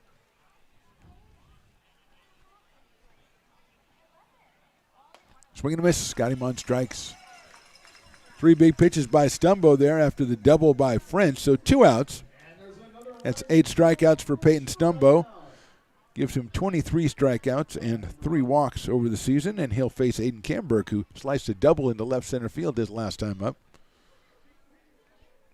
Out of UC Santa Barbara. Left-hand hitting first baseman. Also catches for the West Coast Kings. Hits that one high up in the air to center field. Garrity's going back. Seems to have a beat on it. Reaches up and makes the catch. That was almost out to the warning track in center field. So no runs, a hit, 1 left. We go to the bottom of the fourth. Potter still lead it 2-0. Hi, Bill Evans, President of the Placer County Association of Realtors. We're in the store, our conference facilities, an amazing team help us keep together an amazing organization. And we thank them all. This organization can't do what it does and can't run the way it runs without the help of so many members volunteering their time.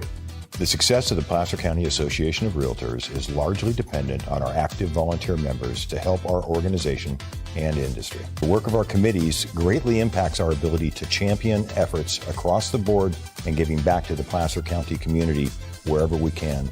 Like all service organizations, I wanted to serve. And getting involved with the affiliate committee was the perfect way to do that. I love being able to serve my community with my business friends and other leaders and give back to those who are in need. The thing I love about the PCAR committees is they all work toward the same goal of bringing the community together to support those in need in our surrounding area. I instantly came to the meeting and had a wonderful time, felt like I was a part of something bigger, and it was just the start of my leadership journey.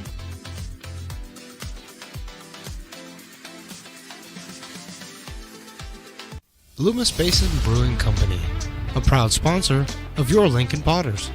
Visit them at 3277 Swetzer Road in Loomis or call 916-259-2739. Lincoln Potters Baseball.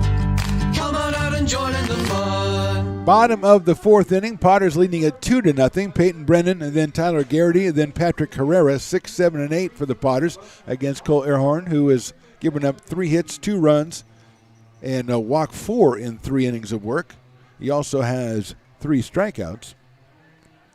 He was helped by his defense in the third inning with a nice first base, tag the bag, throw to second base for the tag play, double play.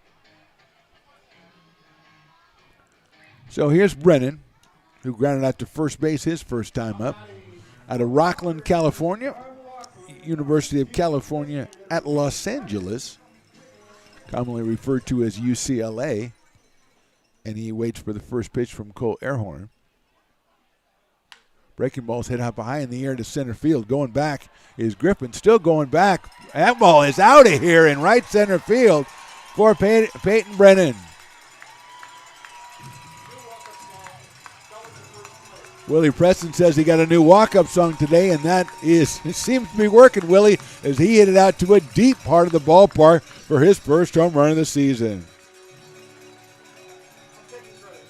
And Willie Preston taking credit, and he deserves the credit. You change a guy's walk-up song, he hits a home run. That is on you, Mr. Preston. Here's Tyler Garrity. Right-handed hitter. Center fielder struck out his first time up. So Brennan, tremendous blast outside for a ball.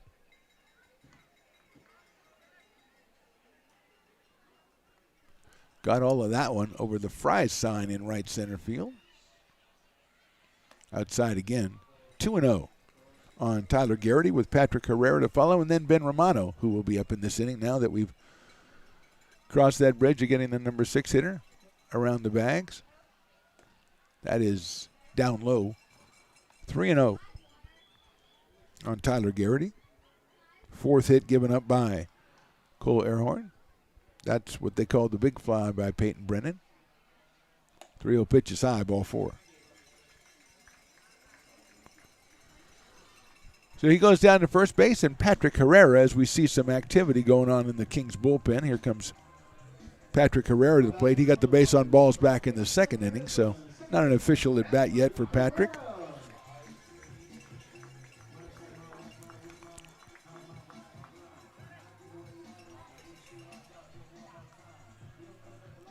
Herrera steps in out of Mesa, Arizona, and the University of Kentucky, 6'2". First pitch is in the dirt. Nice play by Shane Saunders to pick that one up. Looked down at first base, but Garrity is back to the bag.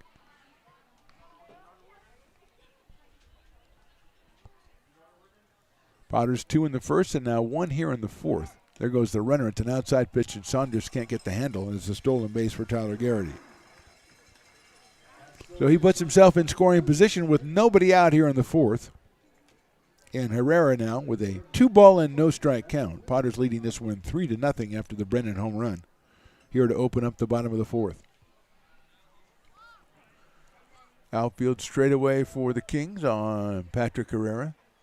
He takes inside for a ball, 3-0. That's 7 straight balls after the home run for Airhorn. Ben Romano on deck.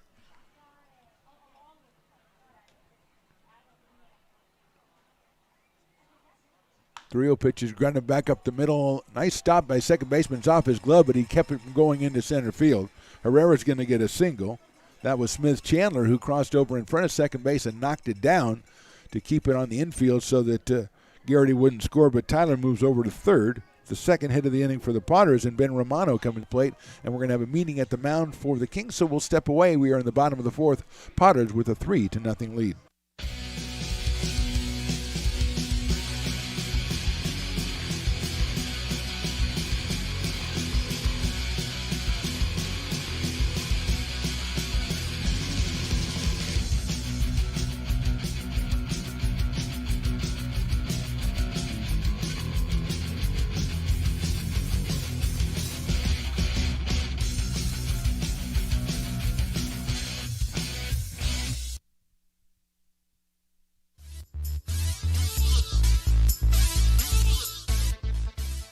Meeting at the mound breaks up. No pitching change as of yet. We still have activity in the Kings bullpen, and we'll have Ben Romano coming to the plate. He is 1 for 1 in this one.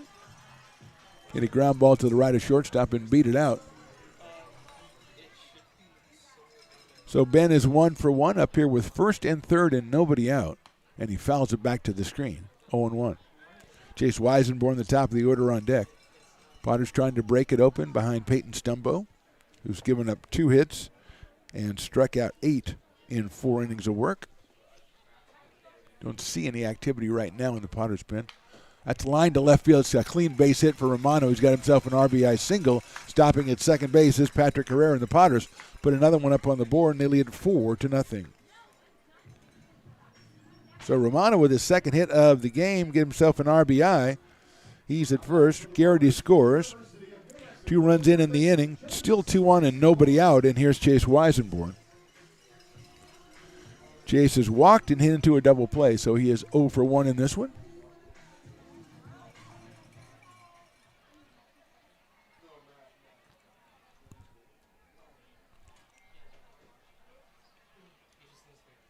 Chase takes a breaking ball in there for a strike. 0-1 on Chase.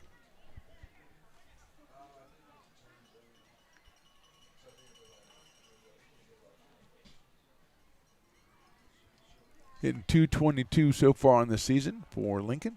Takes that one outside. Evens it up at 1-1. Bottom of the fourth, 2 runs in here in the fourth. One on the Brennan home run, one on the Romano single.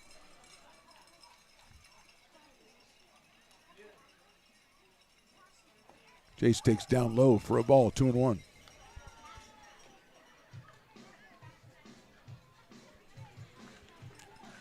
Two balls, 1 strike. Nobody out, still here in the 4th inning. That's high.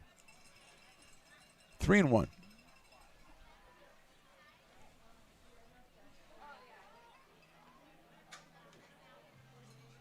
A lot of Hawaiian shirts, Potters Hawaiian shirts, which are very, very nice. I'm going to check those out. It's sharply out to shortstop. Backhand. Nice play. He's going to go to second for 1, and he got him at second base. That's a good play by Mike Baker to get the runner at second base. It's a fielder's choice. Weisenborn will take over at first base. Herrera moves over to third, but Romano is retired on a very nice play by shortstop Mike Baker. And with 1 out, and now we are going to have a pitching change as the manager comes out for the Kings. We'll step away as we are in the bottom of the 4th, and the Potters are leading this one 4-0. Have you ever wondered, what is CMN? I thought so. Let me help. CMN stands for Children's Miracle Network, a non-profit organization that raises money for children's hospitals. Locally, UC Davis Children's Hospital is your CMN hospital, the only one in our area. It is a nationally ranked comprehensive children's hospital that provides the highest quality of care to pediatric patients like me. How is this level of care possible? With help from CMN donations. CMN teamed with corporate partners and community donors to fundraise for things like equipment, research, and patient care. All money raised locally during campaigns like this stays local to support children treated at UC Davis Children's Hospital. Sick and injured kids can't wait to get the care they need. And thanks to generous donors, partners, and fundraisers like you, we don't have to. Please give wherever you see the Miracle Balloon, and thank you for supporting CMN at UC Davis.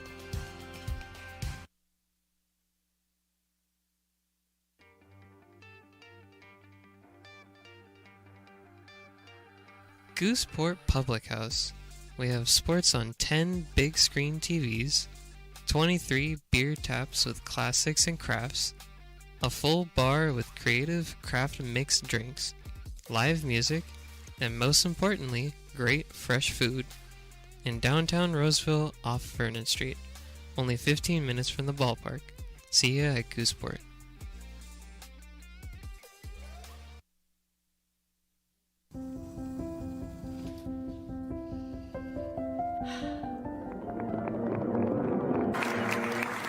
Welcome back, Olympia's 5th grade orchestra. Perhaps there's no place like your home because you made it so at RC Willey.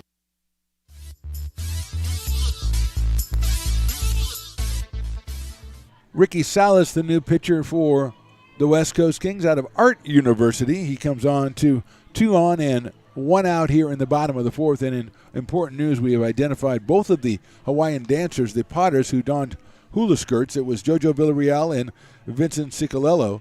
So those two, Villarreal and Cicalello, were out there doing the Hawaiian dance. And I didn't see either one of them shine over the other one. So I don't know if there was a winner among the two of them. But well done getting out there and participating in Hawaiian Night. We call it Aloha Friday. We've had the crooner, the Hawaiian crooner. We've had the dancing girls. Fantastic entertainment out here so far tonight.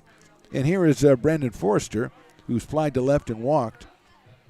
Coming up here with runners at first and third, and a new pitcher on the mound, that's Ricky Salas.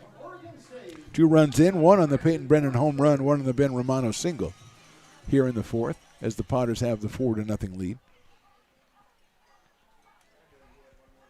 There goes Weisenborn already. Now he's caught off the base in a rundown. Salas is chasing him. Salas, did he tag him? No, he didn't. And now he is going to be tagged, and the runner on third is just stopping and did not go. So Weisenborn is picked off first base, and staying at third is Patrick Herrera. And now it is 2 outs, and Forrester still at the plate. And that will go 1-6. I think it just 1-6 because Salas chased him down and then threw the ball to the shortstop who made the tag. So Weisenborn is the second out of the inning, and Forrester now with 2 outs, and a runner still at third base.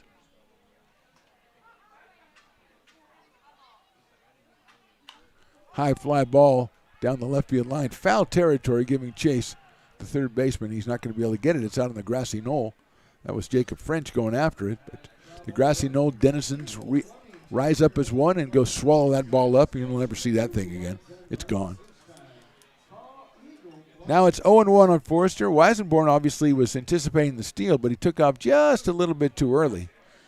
And Salas ran him down with a very athletic play. 0-1. Down in the dirt. 1 ball and 1 strike, 82 miles an hour for Ricky Salas. So Airhorn went 3 1/3 innings, gave up 6 hits, 5 walks, struck out 3.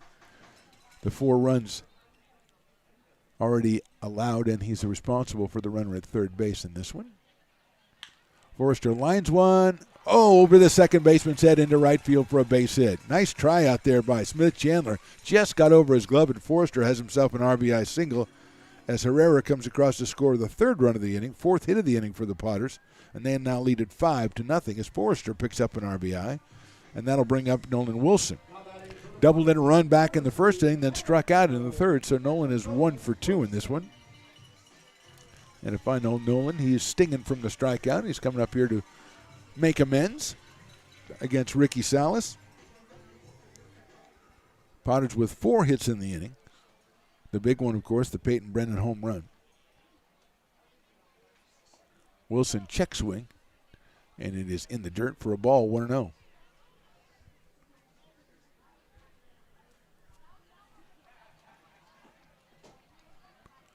Justin Olson to follow if Nolan keeps things going here in the fourth for the Potters.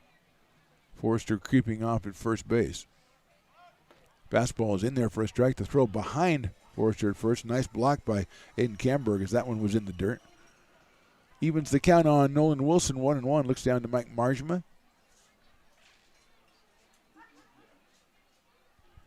To get some instruction, and now we're ready to go again.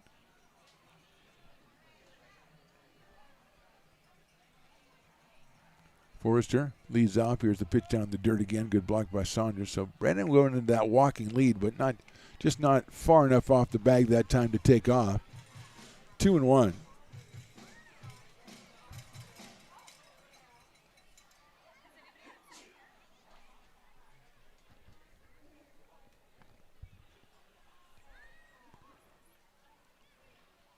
Wilson swings at a high fastball. It's 2 balls and 2 strikes.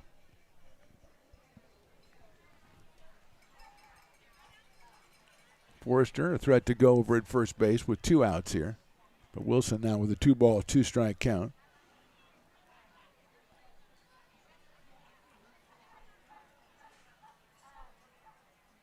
Swing and a miss. He got him on strikes. So 3 runs on 4 hits, 1 left. We go to the 5th. Potters lead at 5-0. Lincoln Potters Baseball. Placer County's best-kept secret is back for another exciting summer at historic McBean Stadium. 33 action-packed home games loaded with fun for the whole family. Local beer, wine, and eats. Fireworks, giveaways, theme nights, kids zone, and more. Come join in the fun and enjoy small-town baseball with Major League Entertainment. Tickets on sale now at LincolnPotters.com. Lincoln Potters Baseball. Come on out and join in the fun. Coming back for the top of the 5th, Potters lead at 5-0. I'm told I have my buddy Mike Marjma on the line. Coach, how you doing? Phantom, it's great, man. Beautiful evening, Hawaiian night. We got some good music. The Hawaiian shaved ice down there. I haven't had a chance to get one yet, but man, I got to get down there. Coach, those are fantastic. I was going to ask you about a couple of things, but now that you mentioned the entertainment, how about 2 of your guys grabbing grass skirts and getting out in that dancing competition out there? They're out there. You know, one thing about, summer ball out here, this college summer ball, is these boys are just trying to have fun. So we figured, I'll just put this. They weren't as good as the real thing. I mean, I think we can all agree on that. No, sir, they were not. But it was still nice to see them out there. So, anyway, Mike, a couple of things to talk about, but it's always best to start off with a big fly. How about Peyton Brennan? Oh, incredible. I mean, this is, game 2 for him. I don't think he's played in about 400 days or something like that. He's about, 2 years out, some surgeries, things like that. Excited, had him in the cage. He's been doing a few live ABs and things like that, but to get him in a game and see that explosion, it's awesome. Great player, great kid, and excited to have him out here. Nothing like a full, sold-out Lincoln crowd and put a big fly in front of them. They love it. So, Mike, let's talk about Peyton Stumbo. I know this is the last time he's going to be out here. Is this the last inning we're going to see him, or is he going to go a little bit longer? No, this will probably be it. This is you're bringing up a sore spot here. I know. God, talk about a great kid. He's, I can't say enough good things about him. He's just an all-around good kid. We can talk all about the player and what he does on the mound and his composure and his maturity and what he can do. But I just really want to just harp on how good of a young man this kid is. He is a stand-up guy, and we're going to miss him a lot. Well, we met a guy. I assume we met Pops up here. He came up here earlier, and I don't know if you've met him yet, Coach, but he has one of the finest mustaches I've ever seen.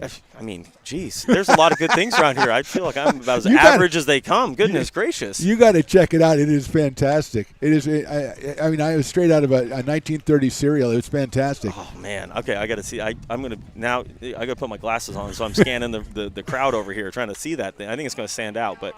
Popped up left side. Call that one, Coach, for me. Oh, we got Forrester underneath it right there. Routine, can of corn, fly ball, and we've got one out here in the top of the 5th. Stumbo still cruising. So how are you liking being the interim? I really like being a bench coach, I'll tell you. I can't tell that you're having fun. Oh, it's fun, keeping it having fun. There's some things, writing the lineup and all that other stuff and, putting things out there. Although, when you're the man now, that's a good little pitch right there. That's a very good little pitch. You're writing the line, and then you got about 5 or 6 guys with their, in your ear about, this needs to happen, that needs to happen. I'm like, jam, that's going to be fair. Blooper down the line, that's going to fall in for a base hit. Keep them at first, keep the double play in order. Yeah, good throw. Good strong throw in there by Ben Romano. Let me ask you about that, Coach, because that's always, we talk about pitchers coming in and coming out. They have limitations. Position players obviously don't have those kind of limitations. So you've got a lot of moving parts there. So do you have a formula, like you play a guy 2 games in a row, then you sit him? Is there a formula, or you just go by feel? Yeah, it's a lot by feel. So, we look at the accumulation of what they did during the season. So, for example, Patrick Garrity didn't play as much. Tyler Garrity didn't play as much. Patrick Herrera, mixing 2 names there. That's my fault. That's okay. I knew who it was. Didn't play as much. Brandon Forrester didn't play much. Well, Chase Wiesenborn played every day at shortstop for New Mexico. Justin Olson played quite a bit. So I start looking at those guys and go, okay, they've already played a full season. They had a full fall, so I might be giving those guys a little bit more of a day depending on the situation. Maybe we're facing a guy that's supposed to be getting recruited by UCSD tomorrow night. Okay. So, we'll have a good guy on the mound. So, maybe it's like, hey, this guy needs some more at-bats against that type of guy. This guy needs more at-bats against this type of guy. Right. So we just try to mix and match and see, Cade Sanchez has kind of struggled a little bit of velocity, so I want him in there tomorrow so he has a chance to face that, so he has a chance to work on some of those things. So we start thinking about it that way and maybe a few games ahead. Strikeout by Stumbo on Shane Saunders brings up Tyler Allen. Well, I'll let you go, Mike, after I ask you this. Tomorrow, I don't know if this is your first ever Piper's birthday party, but it gets crazy out here tomorrow, so I expect to see you involved. And I am hearing through my sources, and this, believe me, I don't know if this is confirmed. It may just be the guy who I'm talking about. Mr. Stones McCoy has told me he may make a coaching appearance tomorrow. Okay. Is that even possible? Okay. I don't know if it's possible, Phantom, but we're going to make it work, okay? So I told Nate Esposito's not going to be here. Brock Raggins isn't going to be here, so we got Ray out here coaching first tonight. But I'll tell you what, Nate Esposito, I'm going to throw this out there because I'm having a hard time. In that regional LSU, there were about 4 or 5 guys. He was first base coach for Oregon State. And LSU, they ran in about 4 or 5 outs at second base. Okay. So we're looking for a replacement right now. So if Stonesy knocks it out of the park, we might have a guy. You might not have him back up there. Coach, I hope he's not listening. I really hope he's not listening, because he's going to be a lot of pressure. Nice throw down to first base. He's putting a lot of pressure on himself already. Just thanks to you guys and the Potters for getting him involved, because he just loves being a part of it. So I'm going to let you go, Coach. Great talking to you, and we'll check in with you again tomorrow night. Yep, you got it, as always, guys. You're the best. Coach Mike Margema, we have 2 outs here in the 5th inning. That's fouled back to the screen. The hitter is Tyler Allen, who struck out his first time up. He is the Dueling Dogs batter, I believe. So if he strikes out again, hello, 50% off, or 2 for the price of 1. I know you don't do the math, Riley. I do. So 2 for the price of 1. Same thing. So you can get 1 and I can get 1, and then you could just pay for yours. Genius. Thank you. 1-2 pitch. That is thrown down to second base. A late arriving shortstop makes the tag, but not in time, as Taylor gets the stolen base. Forrester in the neighborhood. Nice throw by Nolan Wilson right on the bag. I kind of thought it was strike 3 myself. I was kind of hoping.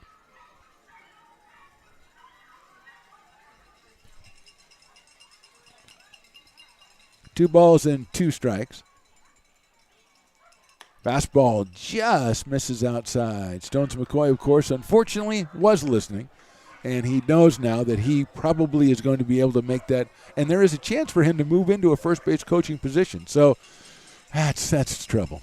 3-2 pitch coming up by Peyton Stumbo.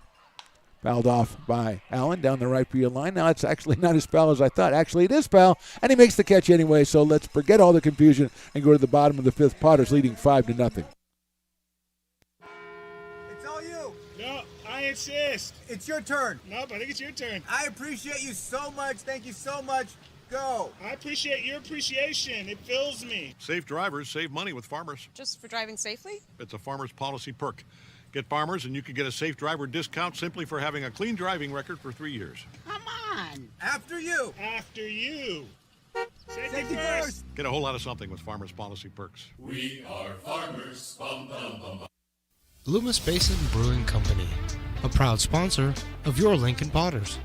Visit them at 3277 Swetzer Road in Loomis, or call 916-259-2739.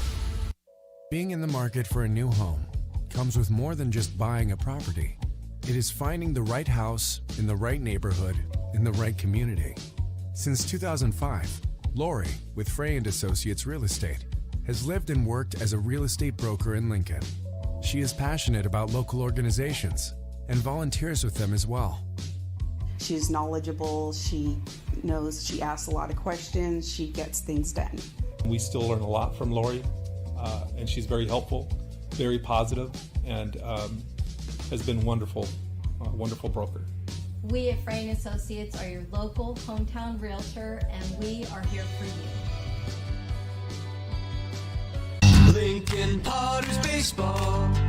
Come on out and join in the fun. Bottom of the fifth here at McBean Stadium. Potters leading 5-0, and another rendition of the Hawaiian Dancers with our favorite Hawaiian crooner, who's just fantastic.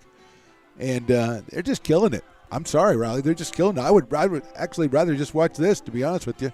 And the umpire, I think, doesn't agree with me, but that's because he's on a time clock. And Justin Olson goes, "Hey, that's fine with me. Let them dance. It's great." The only thing they don't have is somebody interpreting it for us. Fantastic job. Fantastic job. They should have somebody. Well, see, you can't talk over that. Then they can't hear the music if you talk over it. So it's a conundrum. I'll talk to him later, and we'll work it out. Here's Justin Olson. Struck out first time, walked the second time, so he is 0 for 1 in this one. He'll be followed by Ben Higdon and then Peyton Brennan, the first three hitters here for the Potters in the bottom of the fifth. Stumbo went through 5 innings. It sounded like from what Coach Marsma said that he will not be back out there. He gave up 3 hits, struck out 9. High fly ball hit well to right field. Going back is Fabian. He's going to have room, though, as he rounds up on it. Ends up in right center field before he makes the catch. Thought it was going to go a little bit further when it was off the bat, but kind of got up in the Gulf Stream. That's a technical term.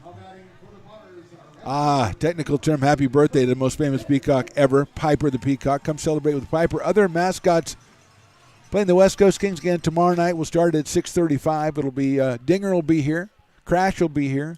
Whitney's sending over a mascot. I think 12 Bridges. There's some sort of rhino going to be out here. All kinds of great stuff. So you want to come out here or check us out on Stones Radio Network's YouTube, Lincoln Potters Baseball YouTube, or Facebook. All kinds of ways to check out the game if you're not in the stadium, but I would advise to be in the stadium because it will be a lot of fun here.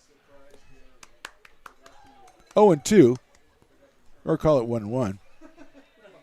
I was distracted because the Hawaiian crooner came up here.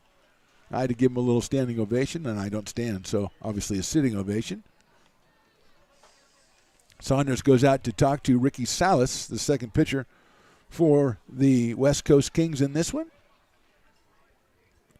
Higdon singled in a run in the first and hit into a double play in the third, so he is 1 for 2. Takes that one down in the dirt, goes all the way through Saunders, back to the backstop. 2 balls and 1 strike. Peyton Brennan very helpfully comes out and hands the ball to the umpire.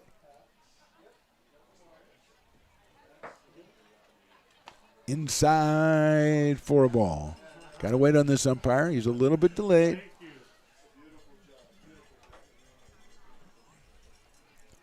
Two and 1. Make that 3-1, according to Riley, the engineer and scoreboard operator.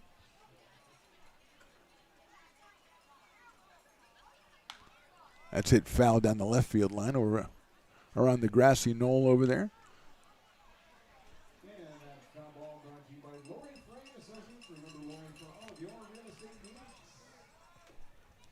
Two balls and 2 strikes. A little shaved ice action right in front of us there.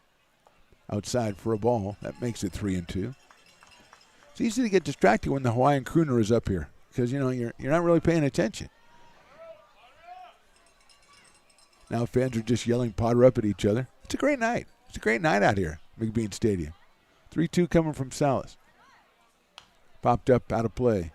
Ben had a good cut at that one. 2 home runs on Tuesday, then 1 for 1 with 5 on base appearances last night. And 1 for 2 so far with the run batted in tonight. Also had a run batted in last night. Swinging and missed a ball in the dirt. Took something off that one, did Ricky Salas. And Higdon is out on strikes. So 2 away. And that'll bring up Peyton Brennan, who's grounded to first and hit a home run over the right center field fence. So he is 1 for 2 with a run scored and a run batted in. Out of Rockland, California, and University of California out of Los Angeles.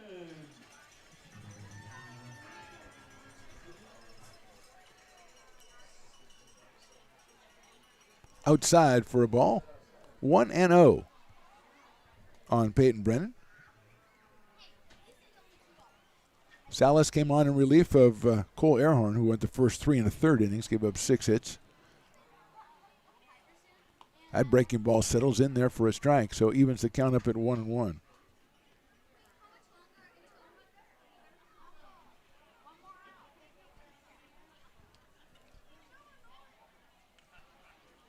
Salas from the stretch. Check swing, did he go? Yes, he did.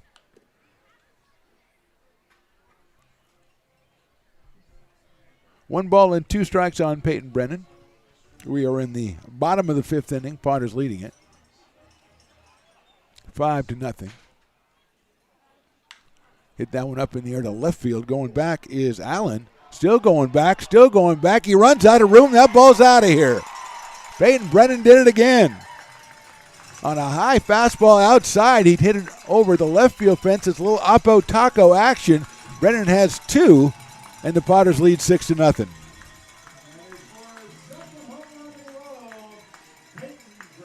And I would say that man is making a very concerted effort to be the player of the game. That's what I think he's trying. He wants to get that interview at home plate at the end of the game. That one just got up in the air and kept on going. Allen kept going after it, kept thinking he had a chance, and ran right into the wall, or the fence, not a wall. And Brennan hits it out of here. 2 home run games in the last 3 games for the Potters. Higdon did it on Tuesday, and Brennan today. And here's Tyler Garrity. That's chopped down to third base, but it is a foul ball as Jacob French gets on it. Gives it back to Salas.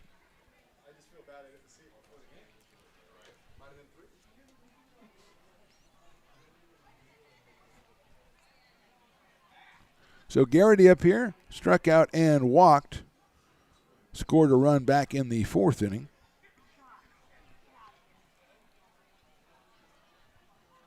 Oh and 1 on Tyler. Breaking ball inside. Evens the count at 1-1.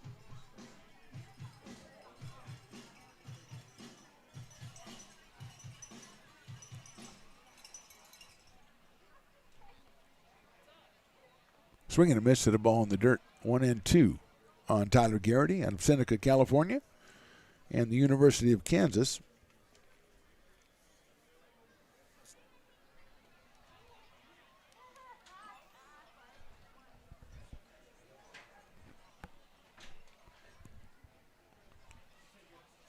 Outside for a ball. 2 balls and 2 strikes. Hobby delivering the quesadilla. What a night. What a night this is. This may be the greatest night of all time. Hobby the best in the business. Another best in the business we have out here.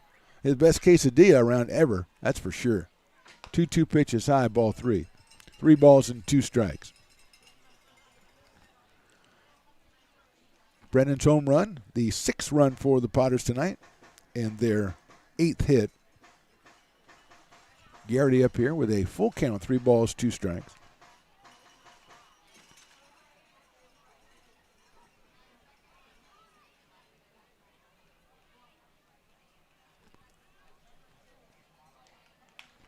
Popped up second base. That is Chandler makes the catch for the out. So 1 run, 1 hit. We go to the top of the 6th. Potters 6, Kings nothing.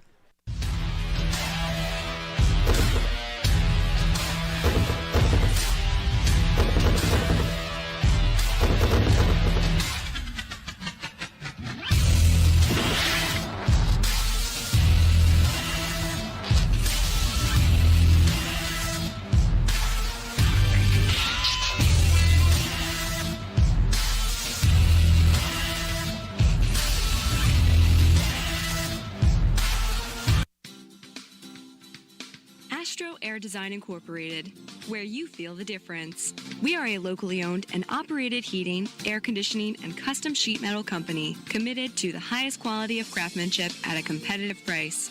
Our trained and certified technicians have the knowledge and experience required to install, maintain, or repair your home comfort solutions. Our upfront pricing gives you the peace of mind because you know your price is locked in. Call Astro Air Design Incorporated today.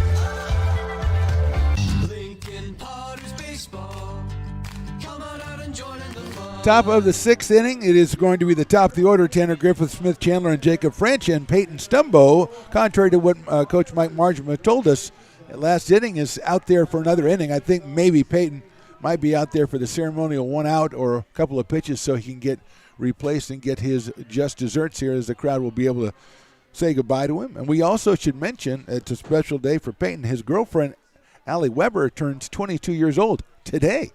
So that's a big day. She is somewhere in the crowd here today with the family. Here's the pitch. Hit sharply down to first. Nice scoop by Justin Olson. He goes over and tags the bag for the first out. So one pitch, one out as Griffin lines out to first base on a hop. And here's Smith Chandler, who has 2 strikeouts today so far. And I think that's exactly what's going to happen is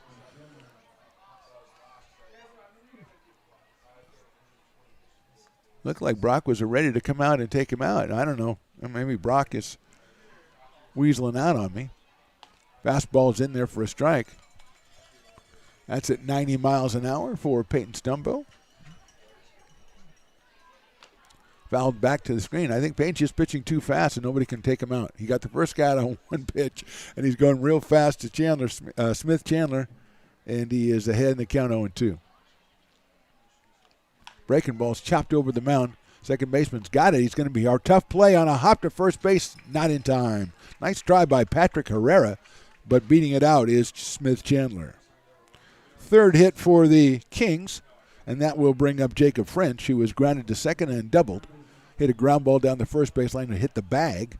It bounced over the head of Olson, and he made it to second base. So Chandler down at first base, one out here in the sixth.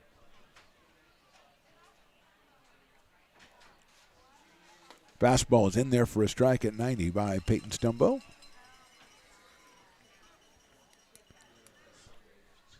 French followed by Mike Baker in the order for the Kings. There goes the runner. The pitch is swung on and grounded right back to Stumbo. He's going to run to first himself and underhand it to Justin Olson. There's a law that if you hit a ground ball back to the pitcher, he has to run 2/3 of the way to first base and throw it underhand. That's a law. I don't make the laws. That's just it. 2 outs now as Chandler's down at second base, and here comes the coach to take out. Brock Raggets is going to come and take out Peyton Stumbo, and he will make his final farewell appearance to the fans of the Lincoln Potters, and they will give him the hero's welcome, which he richly deserves. What a job by Peyton Stumbo. 9 strikeouts today, just 3 hits in 5 2/3 innings. So it's getting to be a little emotional out there on the mound. We think it's Will Prigg. And there goes Peyton Stumbo.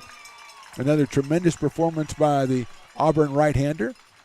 University of Nevada, Reno. Well worth keeping your eye on him next season as he exits to much applause. Number 21, Will Prigg, is going to come in out of Tulane University, the right-hander.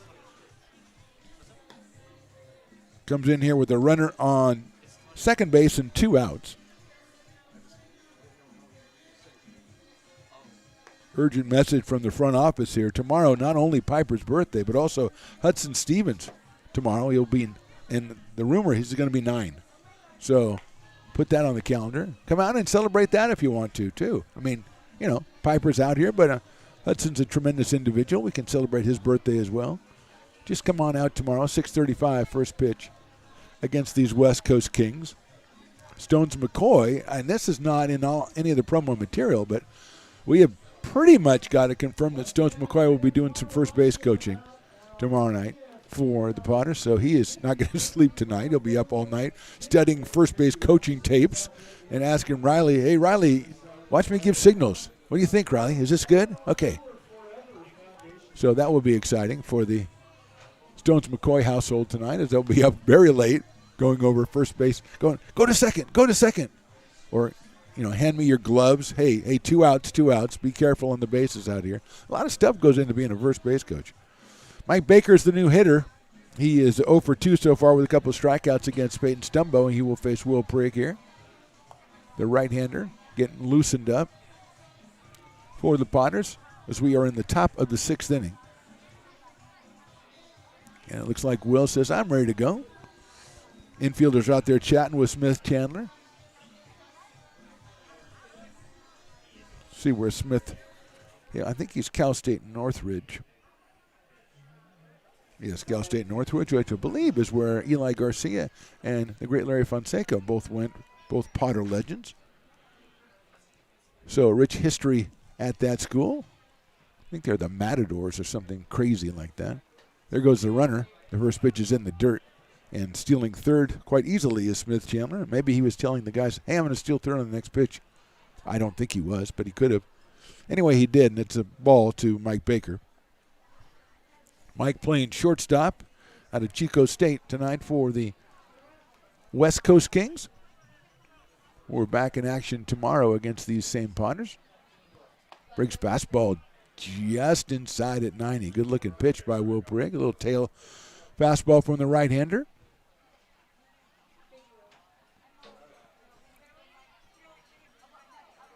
Here's the 2-0. That's another fastball, and it's down low and inside. 3-0 on Baker. Aiden Kamberg is on deck. Another beer bat. I should count beer bats. Those are real fans out there, Riley. Beer bats. You should have Stones Radio Network's beer bats. Fastball is in there for a strike. And Riley, I could tell you that's a good idea. Finally, Riley got some reaction from the Ryle man. He said, oh, that's a good idea. Get on that, will you, Stones? I know you're listening. You're not doing anything. Go get those made, will you? That's in the dirt, ball 4. Baker goes down to first base with the base on balls. First and third now with 2 outs here in the 6th, and that'll bring up Aiden Kamberg, who doubled in the 2nd, fly deep to center in the 4th. And he got almost all of that one out to the warning track in center field. Left-handed hitter out of UCSB stepping in here against Will Prigg. Raul Fabian on deck. But it's all about Kamberg right now. Fastball in there for a strike at 89 miles an hour. Interested to see if they send Mike Baker at first base. He's getting a pretty short lead over there, though. 0-1 coming from Prigg. Foul back to the screen by Aiden Kamberg, so it's quickly 0-2 on the Kings' first baseman. Willie Preston puts out the call for more cowbell, and I have to say I'm impressed by the response. There's a cowbell pandemonium out there. 0-2. Swing and a miss, he got him on strikes. Runner was going, but it don't matter as Kamberg is down on strikes. No runs, 1 hit, 2 left. We go to the bottom of the 6th, the Potters with a 6-0 lead.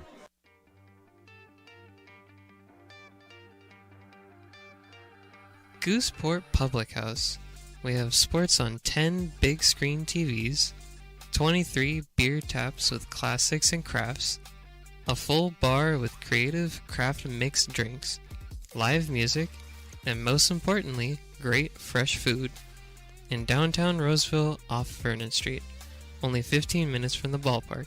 See ya at Gooseport.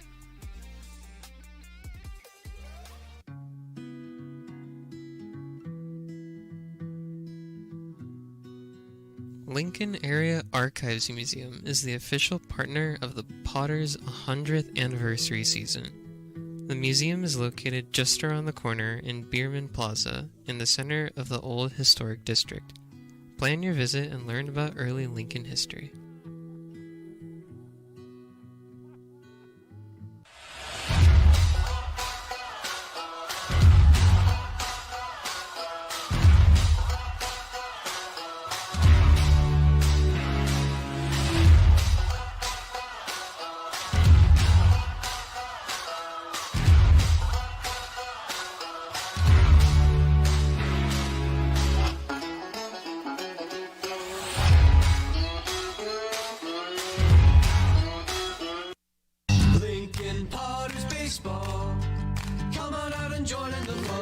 Bottom of the sixth, Potters leading at 6-0. Point of order, Riley, if you're watching the Stones Cam and you saw the spinning bat race, when you pick somebody in the spinning bat race, you don't pick somebody you think is going to win. You pick somebody who's going to wipe out. I picked the guy who wiped out. You picked the guy who won. I say I win because out of 4 contestants, 3 of them took each other out. And that was the best spinning bat race ever. You're over there going, my guy won. Who cares who won? It's the guys running into each other. Fantastic. All right, you can have the credit for winning. That's fine. I'll take the credit for my guy knocking out the other 2 guys, knocking them down like bowling pins. That's what I love. That was one of the greats of all time right there. Patrick Herrera starting us off in the bottom of the 6th against Ricky Salas, then Ben Romano and Chase Weisenborn. 8, 9, and 1 for the Potters. Scored twice in the first, 3 times in the 4th, and once in the 5th. Peyton Brennan, the hitting star, with 2 home runs in this one. First pitch is outside, I suppose, for a ball. Pitching star, of course, Peyton Stumbo, 5 2/3 innings, 3 hits and 9 strikeouts.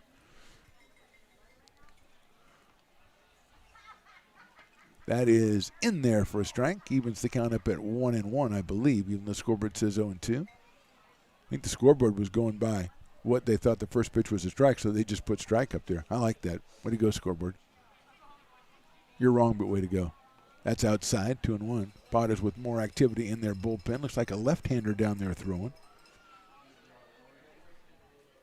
Ricky Salas out of Art University. I believe that's down in your area and down in San Francisco, I believe. I'm not positive, but I'm going to just say that. Breaking ball inside. Of course, I might be thinking of the Art Academy, too. A lot of crazy places down in San Francisco. I don't know if you know this, Riley. A lot of crazy places down there. Herrera waits on a 3-1 pitch from Ricky Salas. Hits it out of play, so now it is 3-2. So the scoreboard, no, it's actually still not right, but that's okay. I hope we get one more appearance by the Hawaiian dancers tonight. It would be nice to get one more. Our Hawaiian crooner, who's done a tremendous job tonight. 3-2 coming up to Patrick Herrera. He's walked and singled. Breaking ball 4. Never can tell. He goes down to first base with the base on balls, and here's Ben Romano, who's got a couple hits tonight and an RBI for the Potters left fielder out of Mendham, New Jersey, and Tulane University. And now we're going to have a meeting at the mound for the West Coast Kings, and we're going to step away for just a short break, if you'll pardon us. Bottom of the 6th, Potters lead by 6. Astro Air Design Incorporated, where you feel the difference. We are a locally owned and operated heating, air conditioning, and custom sheet metal company committed to the highest quality of craftsmanship at a competitive price. Our trained and certified technicians have the knowledge and experience required to install, maintain, or repair your home comfort solutions. Our upfront pricing gives you the peace of mind because you know your price is locked in. Call Astro Air Design Incorporated today.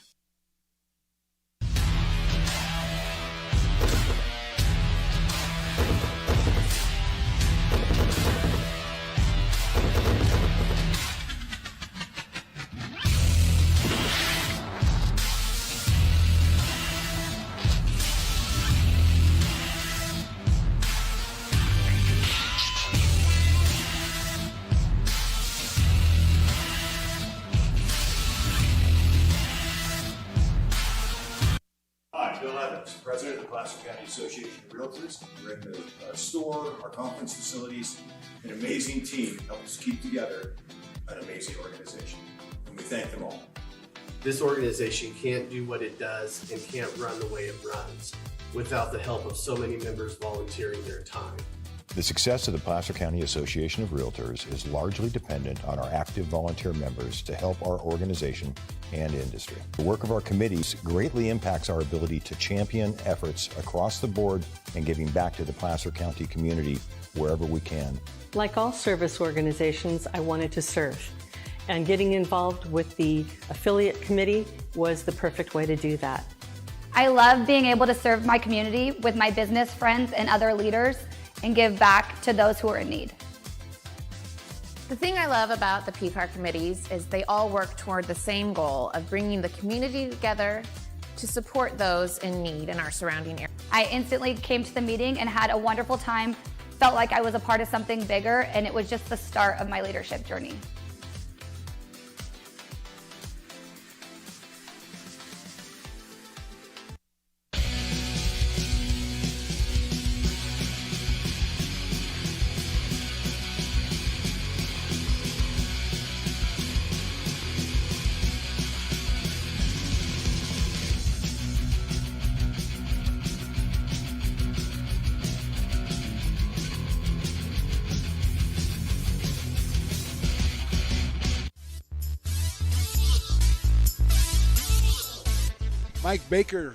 Mike Baker moves in from shortstop. He will be the new pitcher for the Kings. Moving from third to short is Jacob French, and Cam Taylor comes out of the DH spot. He will take over at third base for the Kings. And here is Ben Romano. Baker's pitch is a check swing. He went around.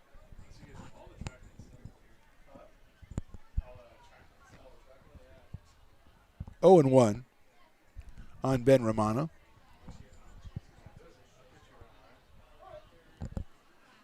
Here's Baker's second pitch. Takes something off. That one gets it in for a strike. So it's 0-2 on Ben Romano.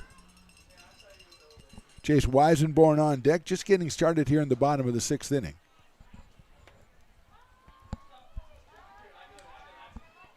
(0-2) coming from Baker. Outside. Checks the runner at first base. Does not make the throw. Shane Saunders behind the plate. Again, Cam Taylor is now at third base. Jacob French moves over to shortstop to take Baker's spot. Ricky Salas exits. And Baker is the third pitcher for the Kings. Breaking ball's lifted high to right field. Fabian has a beat on it. Now he's coming in a little bit, and he's got it for the first out.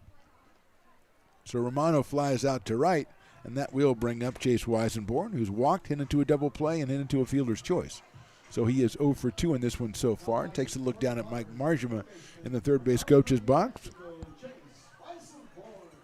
Out of Albuquerque, New Mexico, Chase Weisenborn. Everyday shortstop for New Mexico. Fouls that one back to the screen. As you heard, we did our minute with Mike in the top of the fifth inning. We talked to Mike Marjama on the Potters bench, Potters dugout. A little extended version today, as he is also the interim skipper this weekend. Outside for a ball from Sam Baker, 2-0. Or excuse me, 1-1 on Chase Weisenborn. Probably because there was a foul ball back to the screen, which is a strike. It teaches me from looking at the scoreboard up there. Throw over to first base, and back is Patrick Herrera, who walked seemingly a long time ago, but it wasn't that long ago.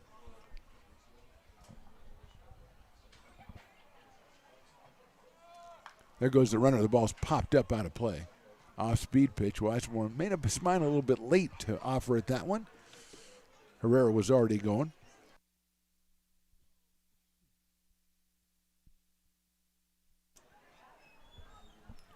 Two and 1. You're 1-2. Dyslexia again. Brandon Forrester on deck for the Potters. Baker's pitch is fouled out of play, and the runner was going again on the 1-2 pitch, which makes it still 1-2. Great-looking crowd out here on a Friday night. We're expecting more of the same tomorrow when it's Piper's birthday, and Hudson Stevens as well. So a lot of birthdays to celebrate. Stones McCoy on the field as a Potters coach. There's a lot to look at tomorrow. So come on out and enjoy the fun, as they say. 1-2 pitch breaking ball stays high. Evens the count at 2 balls and 2 strikes on Chase Weisenborn. Cole Earhorn started for the Kings, went 3 1/3. Then Ricky Salas came in at his ball 3. And now Mike Baker.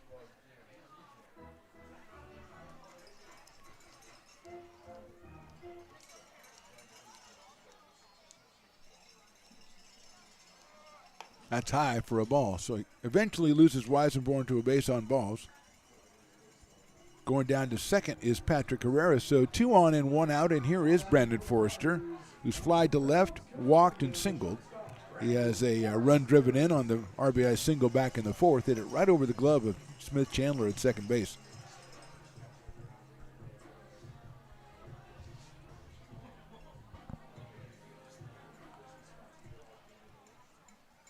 So here's Forrester.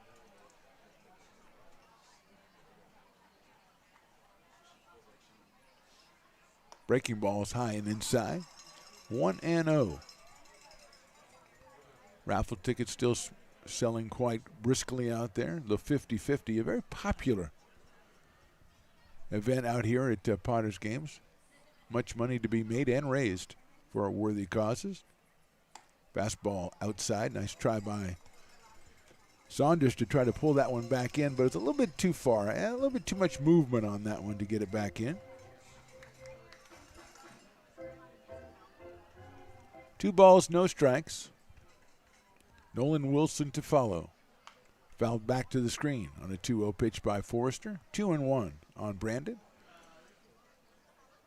who's acting a lot like a golfer who just hit a bad shot. As he gets out, takes a little couple practice swings, angry practice swings. I've done that so many times. Doesn't really help me. Hopefully it'll help Brandon. Breaking balls hit high up in the air to center field and hit pretty well. Moving back is Griffin. He's going to have room in left center now. Makes the catch. The runner's going to tag at second. The throw is going to be cut off. They're going for the back runner and don't get him. So tagging at second and going to third is Herrera. Tagging at first is Weisenborn. Both advance on the fly ball out by Forrester. And with 2 outs, that will bring up Nolan Wilson, who's doubled in a run in the first and then struck out in the third and in the fourth. So he is 1 for 3 in this one. Out of Roseville, California. Catcher for the Potters here today. University of Nevada, Reno. Started off today catching his teammate at Nevada, Reno, Mr. Peyton Stumbo.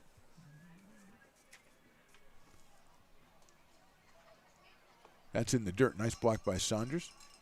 Probably kept a run from scoring on that one. It's 1-0 on Wilson. Justin Olson to follow Nolan.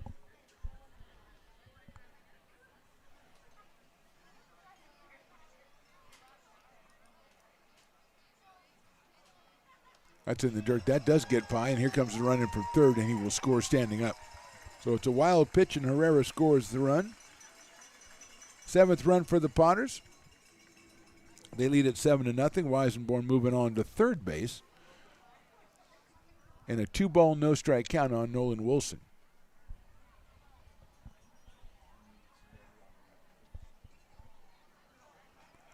Squared up stance from the right side by Nolan Wilson. Here's Baker's pitch. Chopped foul down the third baseline, handled by Cam Taylor over there. Short hops the throw back to his pitcher. And it's 2-1 on Wilson.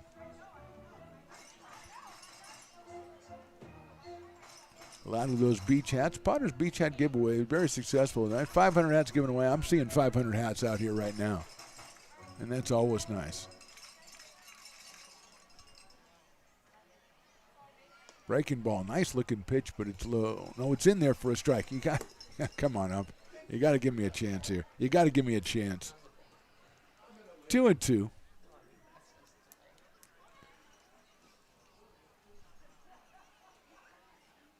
Fastball swung on and missed. So 1 run, no hits, 1 left. We go to the 7th inning. Potters 7, Kings nothing. The mouth-watering Big Mac with a savory Filet-O-Fish and a tasty McChicken. My goodness, that looks good. Oh, you're making a McDonald's menu hack. Yes, a land, air, and sea. Oh, it's going to tip over. No, it's good. It's good. Very stable. Order the land, air, and sea by name. Build it by hand.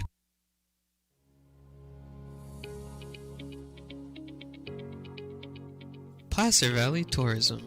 Our mission is to increase the health of the hotel industry through occupancy and average daily rate in Roseville, Rockland, and Lincoln.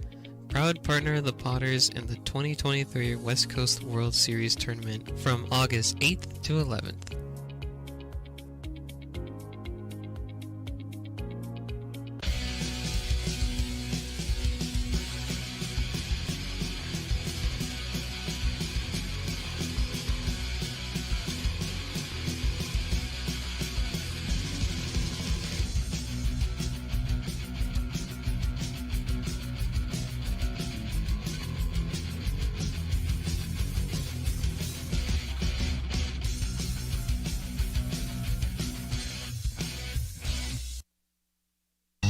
Lincoln Potters Baseball.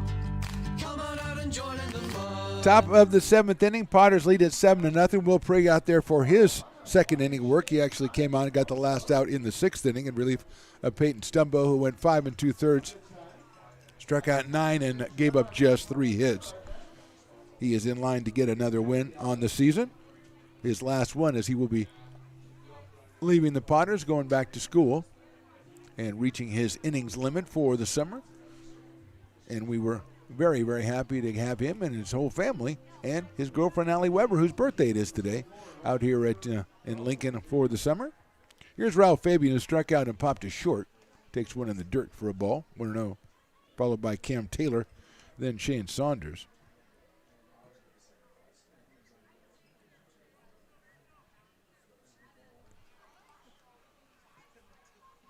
Swing and a miss. Down the dirt, 88 for Will Prig. So it's 1 ball and 1 strike on Ralph Fabian. Comes to us from Long Beach State. Outside for a ball, 2-1. Potters and Kings meet again tomorrow night, 6:35. That one's low and inside, 3-1. Piper the Peacock's birthday party. You're going to see a bunch of mascots. Dinger will be out here. Crash will be out here. Seuss from Lincoln High will be out here. That's outside for a ball. So Fabian gets the base on balls. He's on for the first time today down at first base. And Cam Taylor, who started out as the DH and now is playing third base for the Kings, comes up to the plate. Applied to center and singled to Cam Taylor, so he is 1 for 2 in this one. Out of Butte College up the road in Oroville. The Roadrunners, I believe, is their mascot, which is important to me if nobody else. Down low for a ball. 1-0 on Cam Taylor. Potters 14-9 on the season. This is game number 24. They will return to CCL action, where they're 7-6. That will happen a doubleheader on the road against the Admirals on Sunday. Breaking ball's in there for a strike. Good-looking pitch. 1-1 on Cam Taylor. Then, as we mentioned, next week, it's the Sonoma Stompers for a couple of games on Tuesday and Thursday. Inside for a ball. Next Friday, we take on these same West Coast Kings, and then Saturday and Sunday, it's the area legends coming back in, or Menlo Park Legends, excuse me. Played them a little bit earlier in the season. Breaking ball misses outside, 3-1. 4th of July, the Admirals are in town, and then again on the 6th. And the Potters go on the road and take the All-Star game break, so a week in there without any home games. Swing and a miss.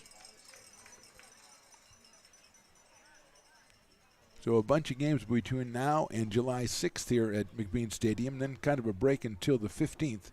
And then, of course, the last 2 weeks of July, a lot of baseball here at McBean. That's in the dirt again, ball 4. So Taylor takes the base on balls after Fabian does the same. And here's Shane Saunders, the catcher. He has flied to right and struck out.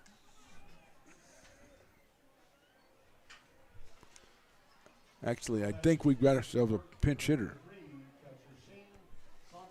No, that is 83.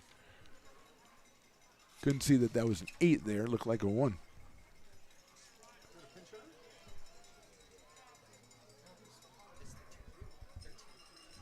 So it is 13.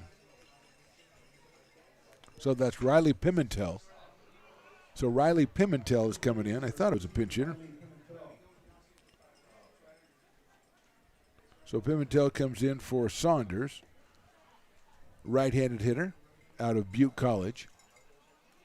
Takes in the dirt, throw back to first base, and a diving try by Olsen, and he would have got him going from second to third as the ball gets away is Fabian. So they had the runner off first base, Cam Taylor. The throw was a little bit off, and Justin Olsen had to dive for it. Might have hit Cam Taylor as it rolled away. And in the ensuing chaos, Fabian moved from second to third.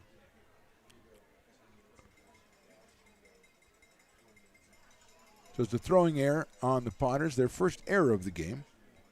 First and third, nobody out here. A 2-ball, no strike count on Riley Pimentel, the pinch hitter, who will undoubtedly come in and catch. Inside, did it get him? I don't think so. 3-0. So Prig came on and got the last out of the 6th, a strikeout, but he's walked Fabian and Taylor, and he's 3-0 now on Riley Pimentel. Tyler Allen to follow.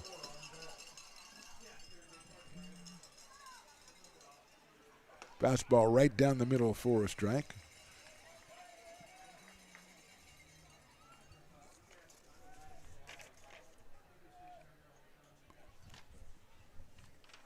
Adam Vanderkamp is on deck. That's fouled at the plate, so coming all the way back is Will Prig. It's 3 balls and 2 strikes now on Pimentel.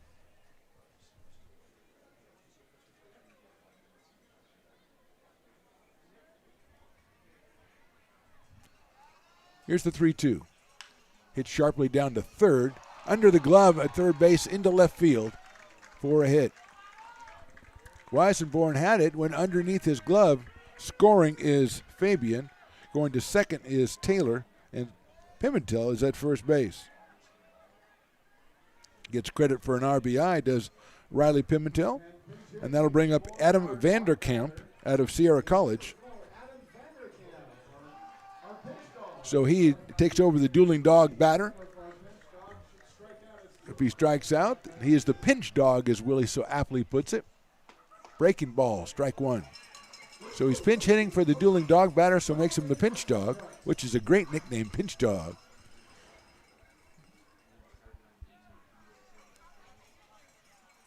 There goes the runner. The pitch is outside. The throw to third is a little bit too high. And in there is Cam Taylor with the stolen base. Staying over at first base is Pimentel. 1-1 now on Adam Vanderkamp.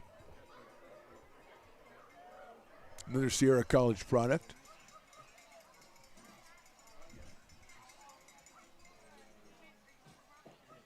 1-1 pitch is fouled back to the screen. So the pinch dog is 1 strike away from 50% off dueling dogs. And I think the crowd could use that, Riley. I think, they're kind of like complacent out there. They need something to wake them up, and I think 50% off would do the trick.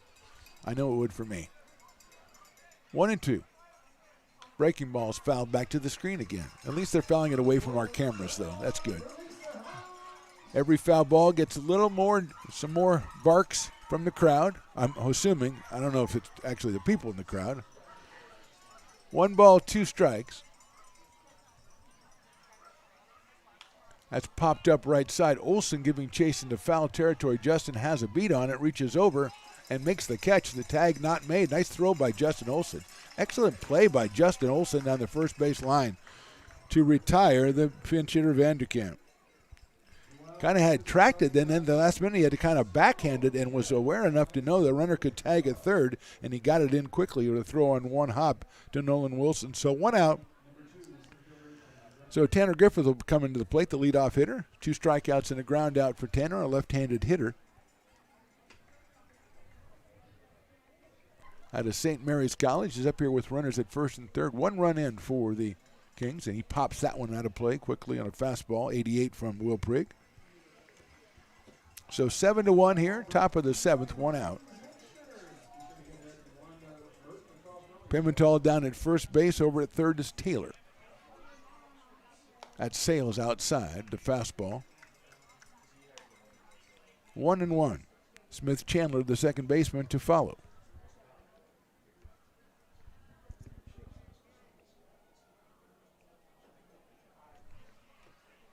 Throw over to first base. Just a kind of a casual throw.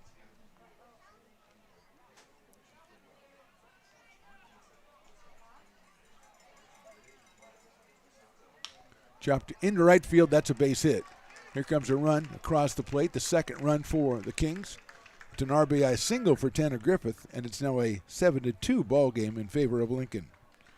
Cam Taylor scores. Going to second is Pimentel. Solid single by Tanner Griffith, and here's Smith Chandler, who has struck out twice and singled, and now we're going to have a meeting at the mound with Brock Raggets, and we will step away for just a half second here as the Potters lead this one 7-2.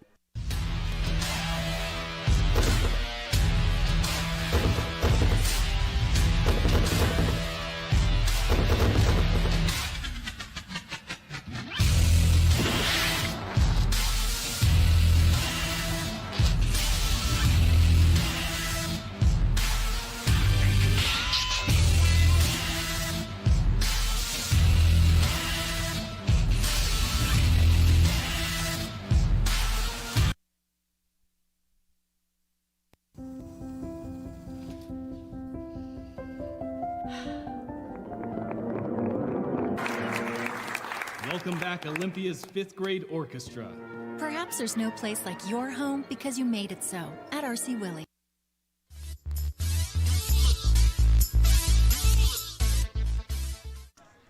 Meeting is over at the mound. Everybody's satisfied with the results, I hope. Here's Smith Chandler.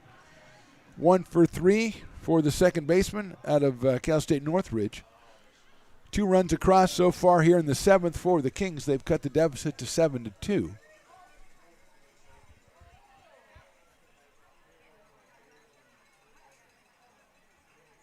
Fastball inside barely misses, and in fact, it looks like it didn't miss, and Miss Chandler thinks he was hit. But he's not going anywhere according to the umpire, who has the final rule on these things. He is the final arbiter.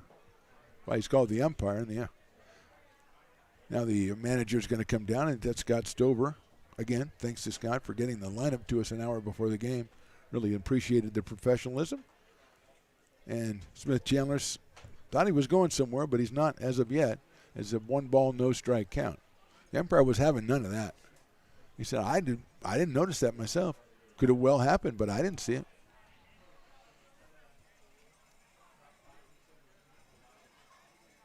That's fouled back to the screen, so it's 1-1. We do have activity in the Potters' pen. Nothing going on for the Kings, who brought in Mike Baker out of shortstop to finish off in the bottom of the 6th.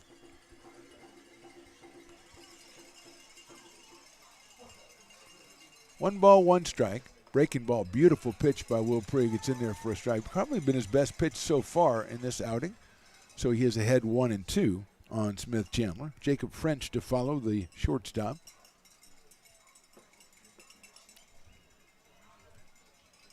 Breaking ball again, but that one's low and outside.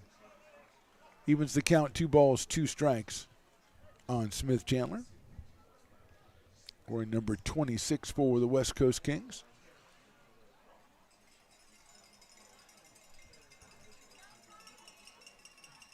Breaking ball in there, call strike 3. And Chandler, to his credit, knew it. He started walking away before the umpire made his very, very delayed strike 3 call, but even I knew that was going to be strike 3. Here's Jacob French. Grounded to second, doubled, and grounded back to the pitcher. So he is 1 for 3 in this one. Out of San Francisco State, Jacob French. Started off at third, now is at shortstop. There's a breaking ball high and outside. In the revised infield. Made necessary because they brought in Mike Baker from shortstop to pitch. French went from third to short, and Cam Taylor took over at third. High fastball sails all the way back to the screen, and everybody's going to move up 90 feet. That means Griffith is now at second, and at third is Riley Pimentel. Just a reminder, last chance for your 50-50 raffle tickets. You got the guys selling tickets now. Umpire wants to take a look at that baseball.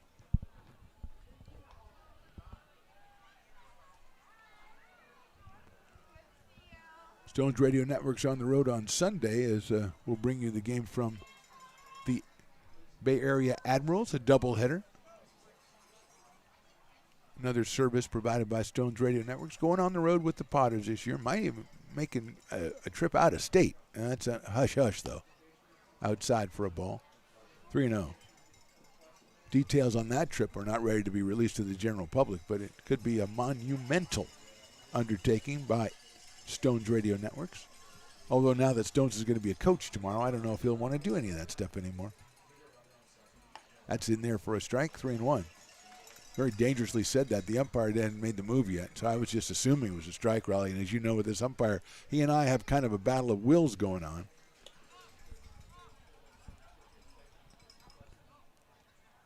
French steps out as Brandon Forrester and also Nolan Wilson are going to go out and talk with Will Prigg.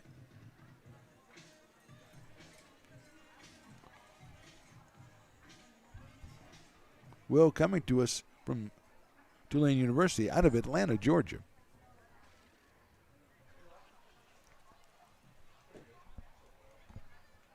And he's got a 3-ball, 1-strike count now on Jacob French, with Mike Baker to follow.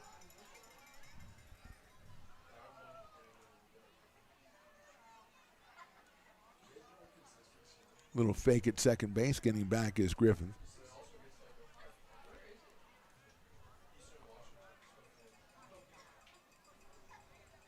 From the stretch, Will Prig with the 3-1. Outside, ball 4. So that'll load him up with 2 outs and bring up Mike Baker. Started at shortstop and now is on the mound for the Kings. 2 strikeouts and a walk for Mike Baker so far today.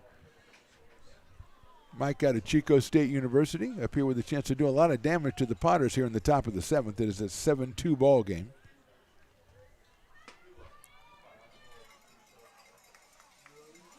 See if Prig goes from the windup or from the stretch here with the bases loaded.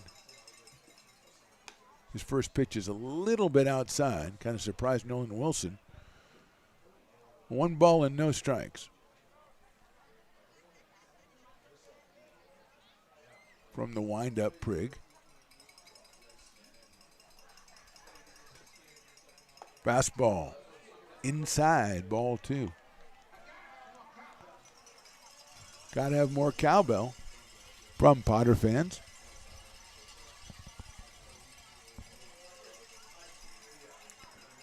King on every base. Here's the 2-0. Outside, ball 3. Potter's leading 7-2, but I said Kings have the bases loaded here in the 7th. 2 outs.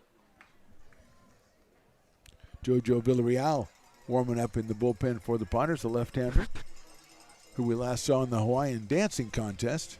Now this will be a little more serious here if he comes in this situation. Fastball right down the middle at 89. 3-1 on Mike Baker. Potter fans still into it out here. Great fans this summer. Great fans every summer, but just seems like coming out in droves in this summer. Potter's trying to give him another W here. That's chopped down up the middle of the diamond. Handle it and step on second, and what a play out there by Brandon Forrester. Had to wait for the hop to get to him and had the presence of mind to step on second for the out. 2 runs, 2 hits. They left 3. We go to the bottom of the 7th. We're stretching. Potters lead at 7-2. It begins on the farm, where hard work breeds motivation. Care is taken under watchful eyes. With new growth comes inspiration, where playtime is mandatory. Welcome to Dueling Dogs Brewing Company. Meet the Stevens, a husband and wife who work hand in hand to craft exclusive small batch beer, mead, and cider. Using locally sourced ingredients to ensure freshness in every glass. Where a community of farmers, local artisans, and amazing food make for a truly inspired atmosphere.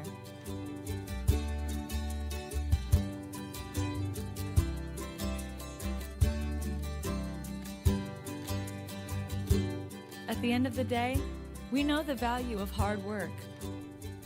The families it unites, it's in the pride we take, the stories we tell,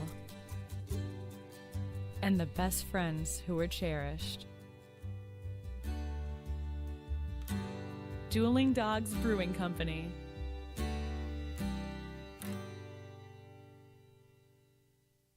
Lincoln Potters Baseball.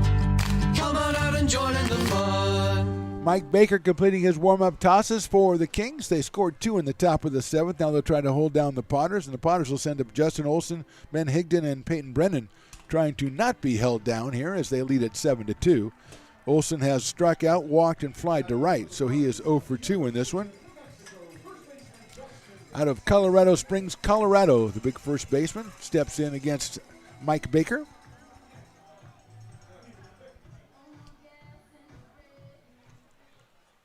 Works from the windup here. Olson hits one to right center field and hits it hard. Looking up, forget about it. Justin Olson got rid of that baseball like he did not care for it. Home run, Justin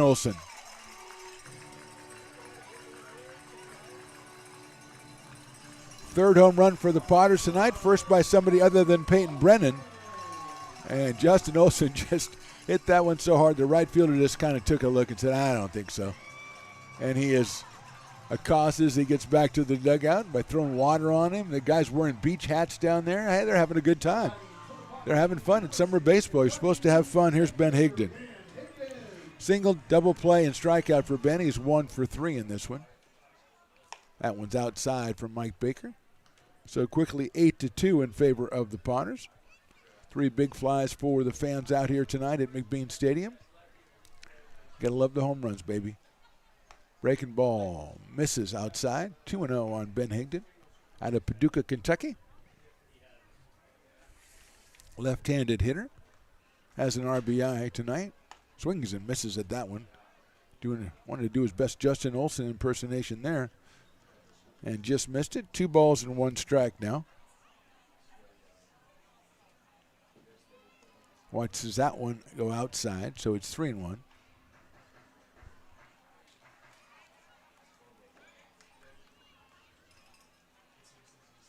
Higdon check swing. It's in there for a call strike. 3-2 with Brennan on deck.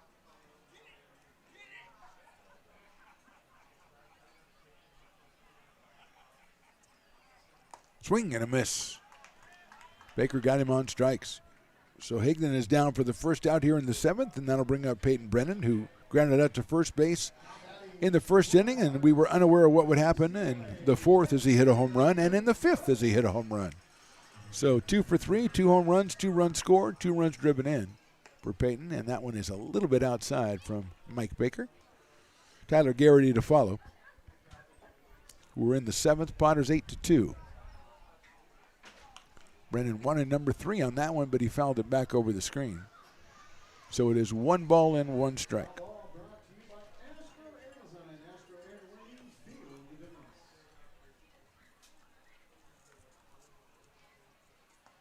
That is just a little bit outside as I intently watch the umpire's right arm to see if there's any twitch or quiver in there.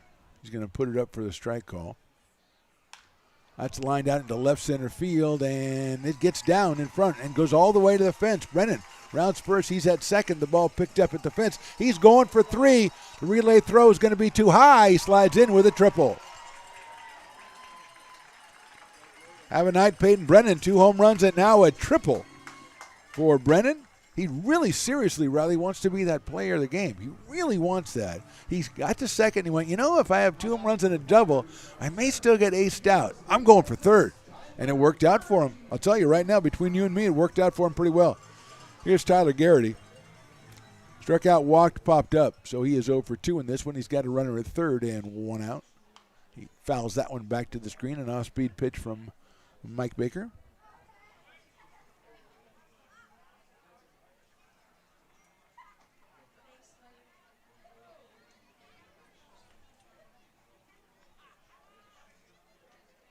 That's chopped foul down the third base line over toward the dugout of the West Coast Kings.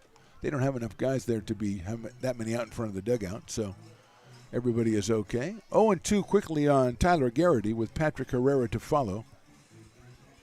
Potters with a home run and a triple in this inning. Garrity pops that one up. First baseman is Camberg, and now the second baseman's going to take it, and he does, and that is Smith Chandler over by the first base bag. But Garrity is out for the second out of the inning, and with 2 outs, Patrick Herrera comes to the plate. He walked, singled, and walked. Scored 2 runs in this one, and Patrick has a chance to pick up an RBI with Peyton Brennan down on third base.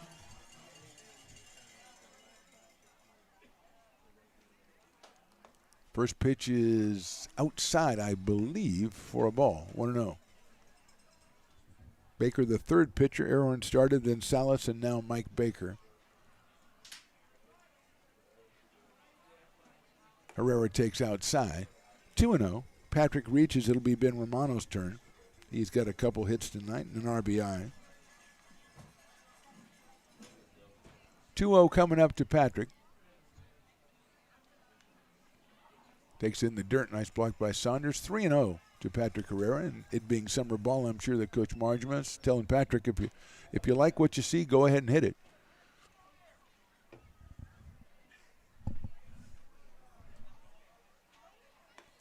Outside corner for a strike. Really good pitch from Mike Baker on a 3-0. Patrick laid off, and now he'll have another chance on the 3-1 pitch.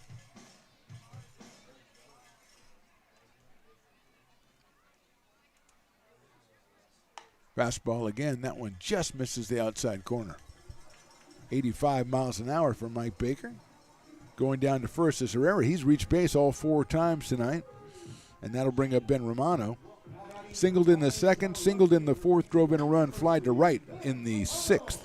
So he is 2 for 3 as Ben Romano out of Mendham, New Jersey, and Tulane University. Let's see if Herrera is staying put at first or if he takes off here with 2 outs. Outside to Romano. Chase Weisenborn, top of the order on deck.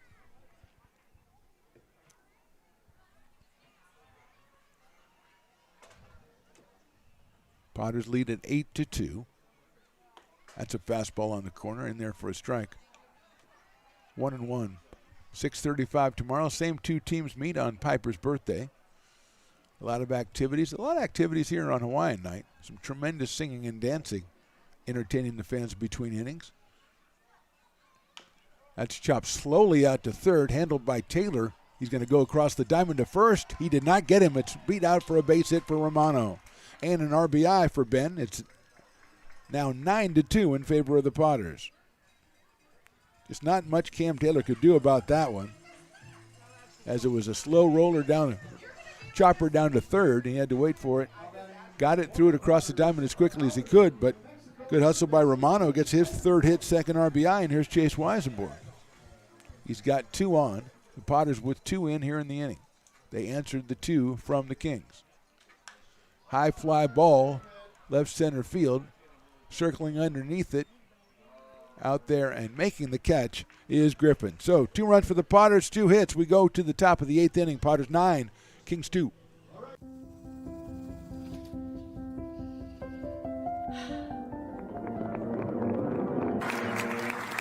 Welcome back, Olympia's 5th grade orchestra.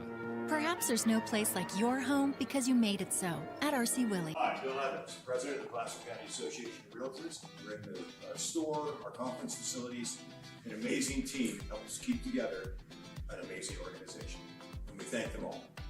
This organization can't do what it does and can't run the way it runs without the help of so many members volunteering their time. The success of the Placer County Association of Realtors is largely dependent on our active volunteer members to help our organization and industry. The work of our committees greatly impacts our ability to champion efforts across the board and giving back to the Placer County community wherever we can. Like all service organizations, I wanted to serve. And getting involved with the affiliate committee was the perfect way to do that. I love being able to serve my community with my business friends and other leaders and give back to those who are in need. The thing I love about the PCAR committees is they all work toward the same goal of bringing the community together to support those in need in our surrounding area. I instantly came to the meeting and had a wonderful time, felt like I was a part of something bigger, and it was just the start of my leadership journey.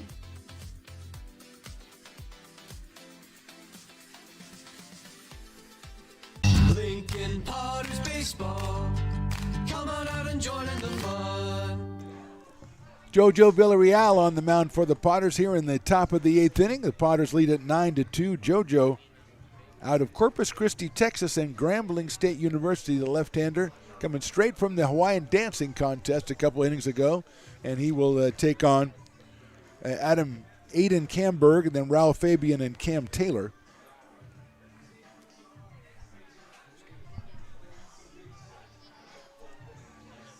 Taking a couple extra seconds as Stones McCoy has returned to the land of the living, which is nice to find out. He says he's been watching the game, and I said, well, did you see the bat spinning contest around the 6th inning? And he goes, no. I said, well, you haven't been watching the game then, because that, other than maybe Peyton Brennan,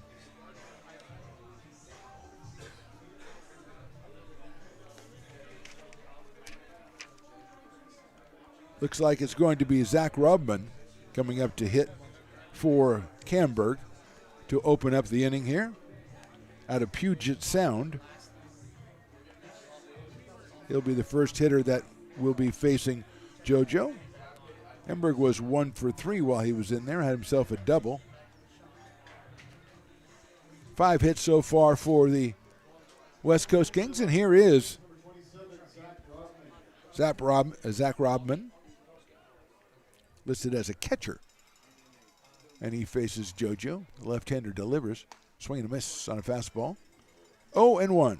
Ralph Fabian and Cam Taylor scheduled the next 2 hitters, but looks like there might be another pinch hitter over there.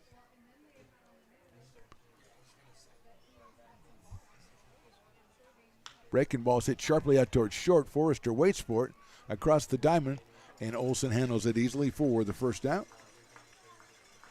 So Robin hits it pretty hard, but right at the shortstop, so 1 out here.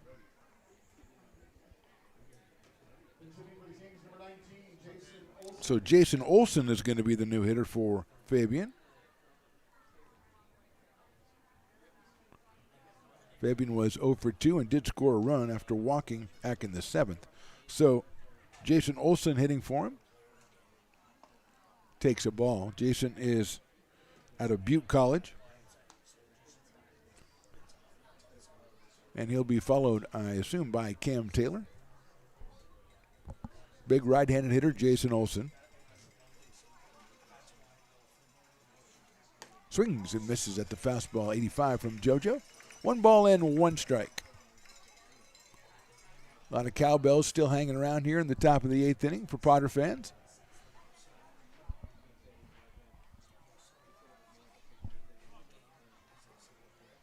That one's in the dirt. Nolan Wilson still behind the plate for the Potters. Over at third is Chase Weisenborn. Brandon Forrester at short. Patrick Herrera at second and Justin Olson at first. Higdon in right, Garrity in center, and Romano in left. Here's the 2-1 from JoJo. Chop foul. Down the third baseline off the screen, so evens the count at 2 balls and 2 strikes. Willie Preston, the best in the business, giving the call for cowbells, and he's getting the cowbells. As it's a nice night out here at McBean Stadium, a cowbell night. Breaking ball just misses the outside corner. Kind of went around the corner, if I'm being very honest with you, dear viewer. Olson up here for a 3-ball, 2-strike pitch from JoJo. Little activity in the Potters' pen, more just kind of standing around watching, though. That's blooped down the right field line. I think it's going to be a foul ball. It is not. It's a fair ball right on the line. Here goes Olson. He's going to go into second. The throw comes in, and he has himself a bloop double down the right field line. So Olson with the pinch hit, 2-base hit, 6th hit for the Kings, and that will bring up Cam Taylor, the third baseman. Started off as the DH, moved into third when Mike Baker was pressed into duty on the mound. So Olson got enough of that one to muscle it down the right field line and landed just fair. And he is out at second base with 1 out, and Taylor, who was flied to center, singled and walked. So he is 1 for 2, has scored a run in this one. That's fouled out of play. To the right side, 0-1 on Cam Taylor. Comes from Butte College, right down the road. A lot of Butte College and Sierra College on the West Coast Kings here tonight. A couple Sac State products, Solano College. Here's the 0-1 coming up. Breaking ball, nice looking pitch by JoJo, 0-2.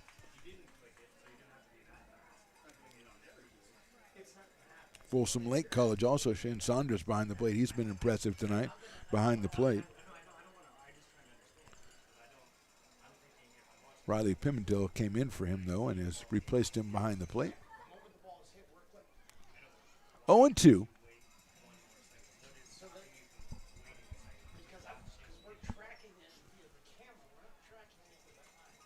Breaking ball swung on and missed. Good at bat for JoJo Villarreal, getting the strikeout of Taylor. 2 outs now in the 8th inning, and that'll bring up Riley Pimentel, who came on in the 7th inning for Shane Saunders and had an RBI single. Riley from Butte College as well. Right-handed hitter against the left-hander Jojo Villarreal. 5'10" left-hander out of Corpus Christi, Texas. Olsen at second after the double. Fastball is in there for a strike. Right around 84, 85 for JoJo so far today. Say hi to our buddy Casey Wolfen out there. I know he's watching. I met him last night. You know, I tend to have that effect on people, you know. That is in there again, strike two. 0-2 on Riley.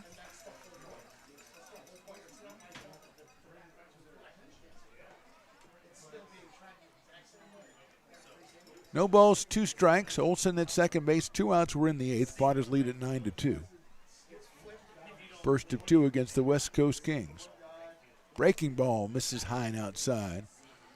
Second one will be tomorrow night. And then, as I said, next week, I think it's Friday night. Next Friday night, we'll be taking on these West Coast Kings again for a Saturday fireworks game against the Menlo Park Legends.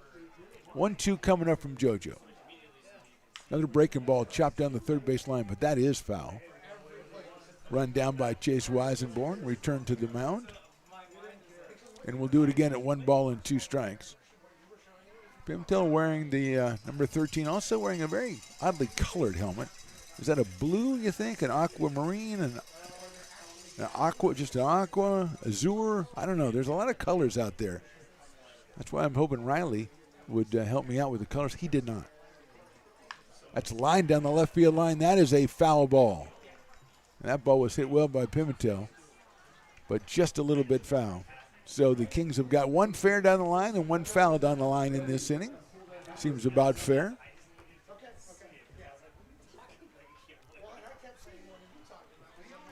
Comes back to 1-2 on Riley Pimentel. Adam Vanderkamp would be the on-deck hitter.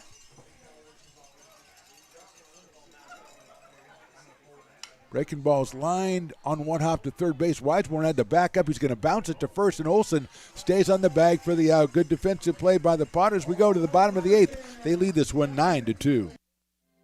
Have you ever wondered, what is CMN? I thought so. Let me help. CMN stands for Children's Miracle Network, a non-profit organization that raises money for children's hospitals. Locally, UC Davis Children's Hospital is your CMN hospital, the only one in our area. It is a nationally ranked comprehensive children's hospital that provides the highest quality of care to pediatric patients like me. How is this level of care possible? With help from CMN donations. CMN teamed with corporate partners and community donors to fundraise for things like equipment, research, and patient care. All money raised locally during campaigns like this stays local to support children treated at UC Davis Children's Hospital. Sick and injured kids can't wait to get the care they need. And thanks to generous donors, partners, and fundraisers like you, we don't have to. Please give wherever you see the Miracle Balloon, and thank you for supporting CMN at UC Davis.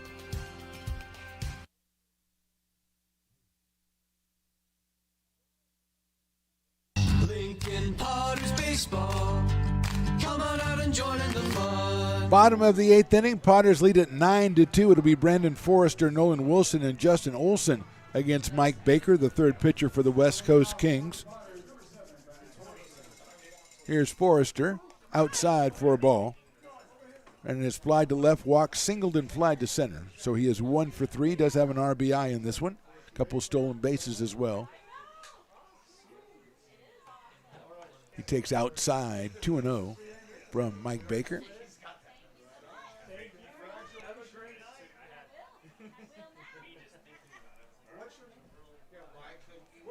What was your name?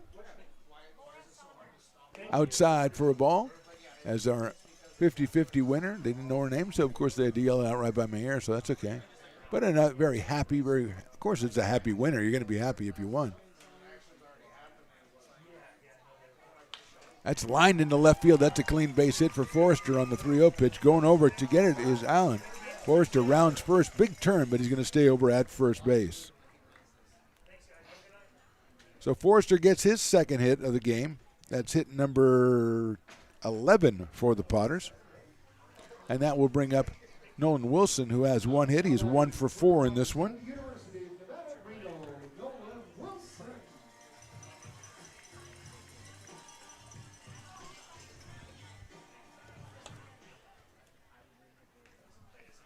So here's Nolan Wilson, doubled in a run back in the first.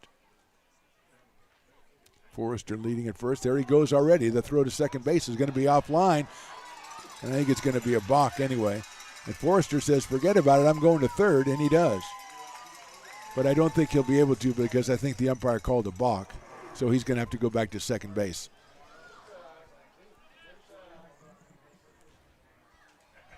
So Forrester and all that confusion is going to end up at second base anyway as he takes off he's almost channeling Trey Furry's greatest hits by just taking off way before the pitch is thrown. That time it was the pitcher spun off the rubber and incurred the balk as he threw the ball into center field. So Wilson still with no count up here.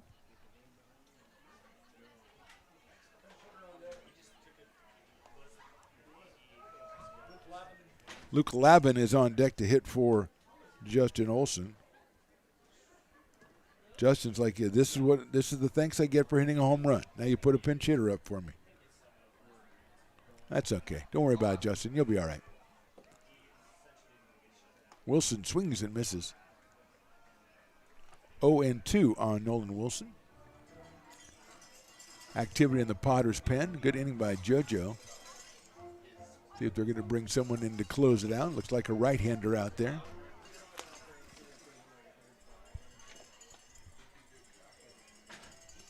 Oh, and 2 coming up. Forrester dancing around second, and now we got another balk. And going to third is Brandon Forrester. As Baker called for 2 balks in the inning. And again, we're bringing him in from shortstop. Not sure how much experience he has as a pitcher. He's got a good arm, but that doesn't mean he's been a pitcher a lot. Wilson takes outside, 1-2.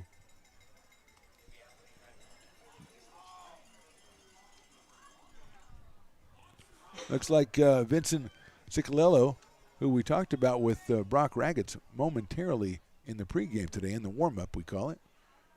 Wilson takes outside. Not really tall, but throws really hard, is Brock's scouting report. Very succinct as always, Mr. Raggets.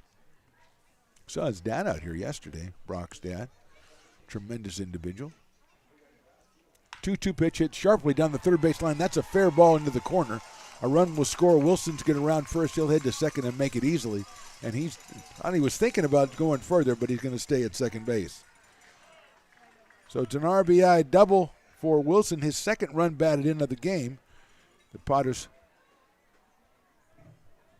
score here in the 8th inning. They lead at 10-2. And here is Luke Lavin. Out of Laguna Beach, California, and Stanford University, Luke Lavin hitting for Justin Olson. And we're going to have a meeting at the mound with the Kings, so we'll step away for a half second here with the Potters up top 10-2.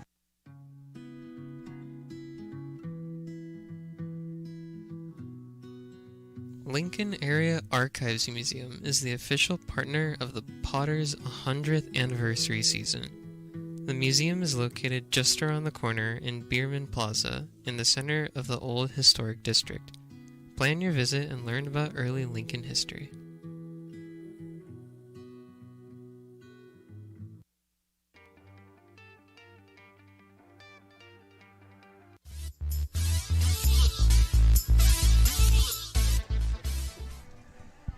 Back to action here in the bottom of the 8th inning. Luke Lavin, the hitter, as Mike Baker on the mound.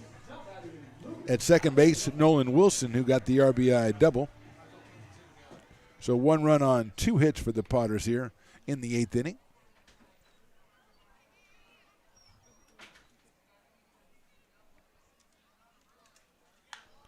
Lavin hits one to right field foul. 0-1 on Luke.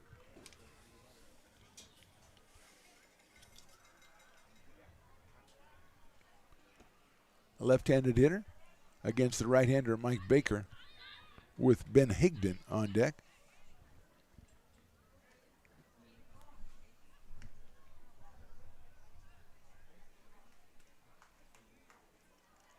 That's down in the dirt for a ball. 1-1. Tomorrow night, Piper the Peacock's birthday.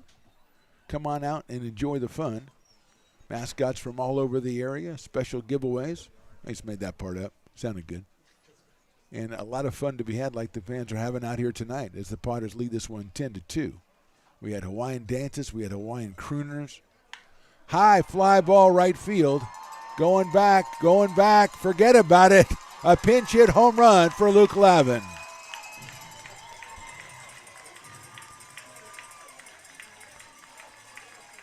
Fourth Potters home run of the game.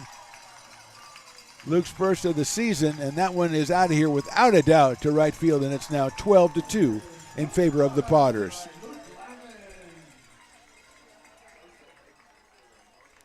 So 3 runs on 3 hits here in the 8th for the Potters.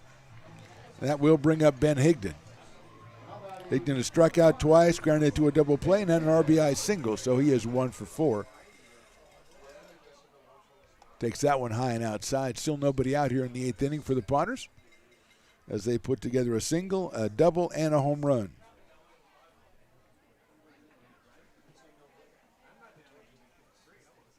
Inside for a ball.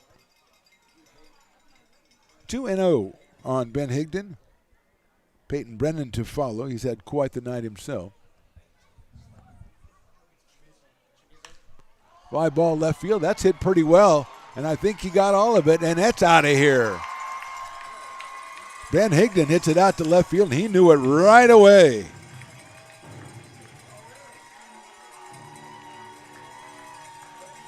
Third home run in 3 games for Ben Higdon, and the Potters now lead it 13-2.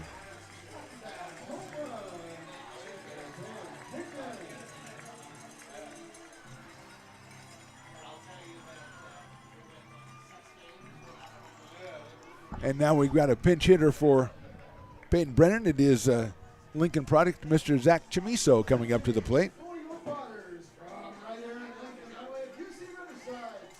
Pretty impressive for Peyton Brennan. 4 at-bats, 3 hits, 3 runs scored, and 2 runs driven in, and 2 home runs and a triple.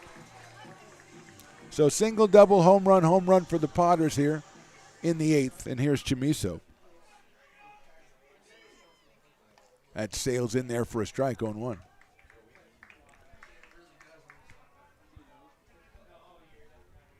So Brennan with 2, Higdon with 1, Olson with 1, Lavin with 1. Fouled off. So that's 5 home runs for the Potters here today. And we have a foul ball that went off the catcher. That's Pimentel, so they're going to give him a chance to collect himself, and hopefully he'll be okay, as he is suffering right now behind home plate.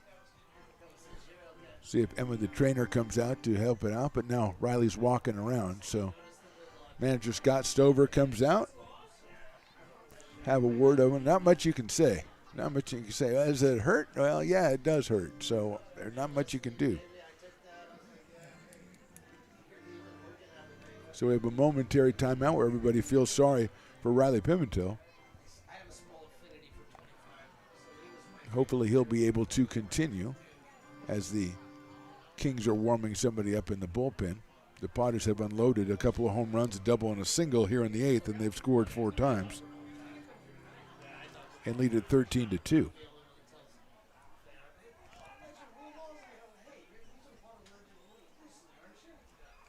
Riley still kind of collected himself there. Hopefully he's going to be okay. They might bring somebody in. It looks like they will bring in a replacement catcher. So we're going to step away for just a second while we sort things out here for the Kings. Hopefully Riley Pimentel will be okay. It's the bottom of the 8th, and the Potters have the big lead. Being in the market for a new home comes with more than just buying a property. It is finding the right house in the right neighborhood in the right community.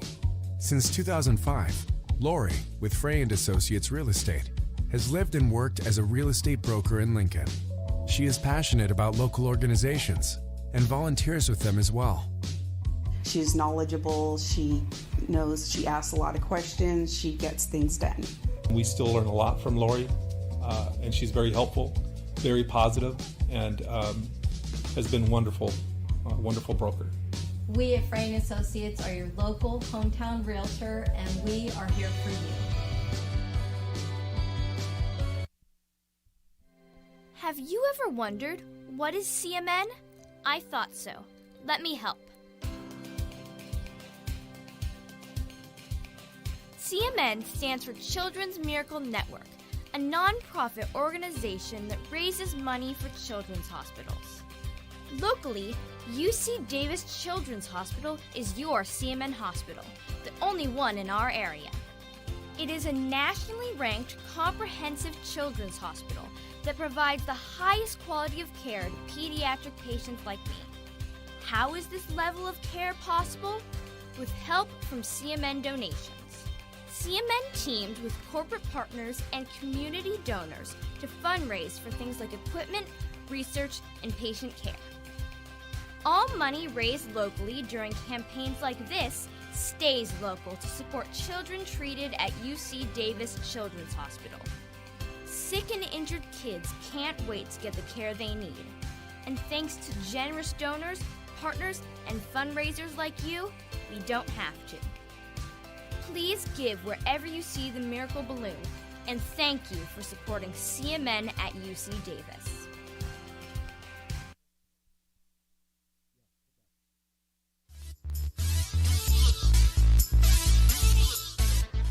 So Riley Pimentel is having to leave the field. It looks like Aiden Camberg has re-entered the game. He was in earlier, and he is behind the plate. He was playing first base earlier, was pinch hit for, but coming back in because the Kings have used all their catchers. Saunders started. Pimentel was filling in for him. Rodman has been a pinch hitter, so they have to bring in somebody who's already been in, which is fine.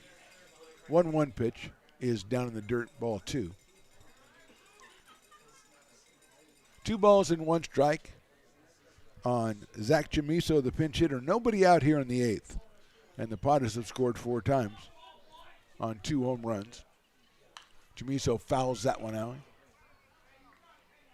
Couple of opposite field home runs for the Potters today. Brennan hit one to left field, the left-handed hitter, and so did Ben Higdon. Olson and Labin, both left-handed hitters, hit theirs deep to right field. In the dirt, 3-2.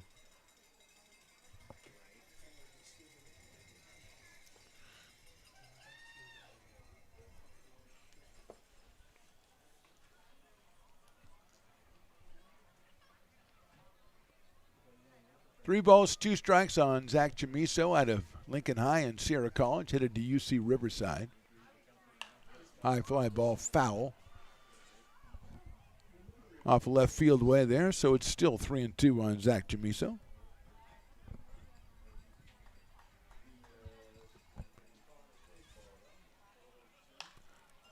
Ball down the left field line. That's probably going to be grassy knoll action. Yes, it is. And the fans are all over it down there. Grassy knoll people don't leave. They stay till the end of the game because that's a prime spot down there. That's high in the air, right center field. Going over is Griffin, still going over, and makes the catch in front of the fence. Chamiso was trying to will that one over after he hit it. Just went a little bit too high and a little bit too far in right center, or we would have had a 3rd home run in a row. We had back-to-backs, which is kind of sweet. Almost had back-to-back-to-backs, but we didn't. So Tyler Garrity coming to the plate. Center fielder is struck out, walked, and pop up to second twice. So 0 for 3 for Tyler. Fastball is in there for a strike.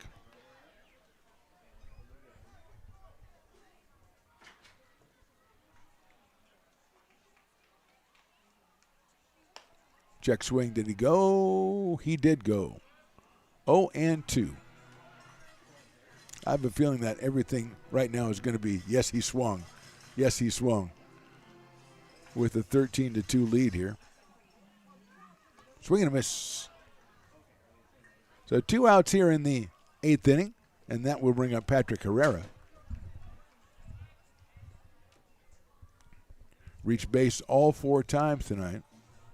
He walked in the second. He singled in the fourth. He walked in the sixth. He walked in the seventh. Scored 2 runs. He's 1 for 1 and been on base all 4 times. Swinging and a miss at a fastball right down the middle. 85 for Mike Baker. Ben Romano, the next scheduled hitter for the Potters. That's high and inside. Got to 86. 1 ball and 1 strike.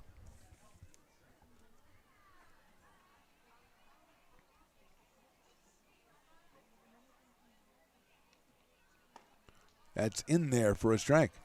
1 and 2 on Patrick Herrera out of Mesa, Arizona. University of Kentucky. Watches a breaking ball a little bit high and outside. 2 and 2.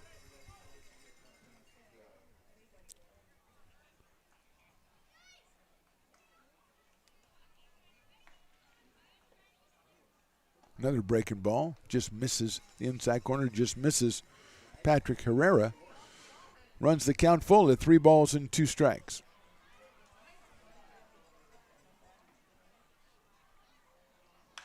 High fly ball, right field. Moving over is Olson.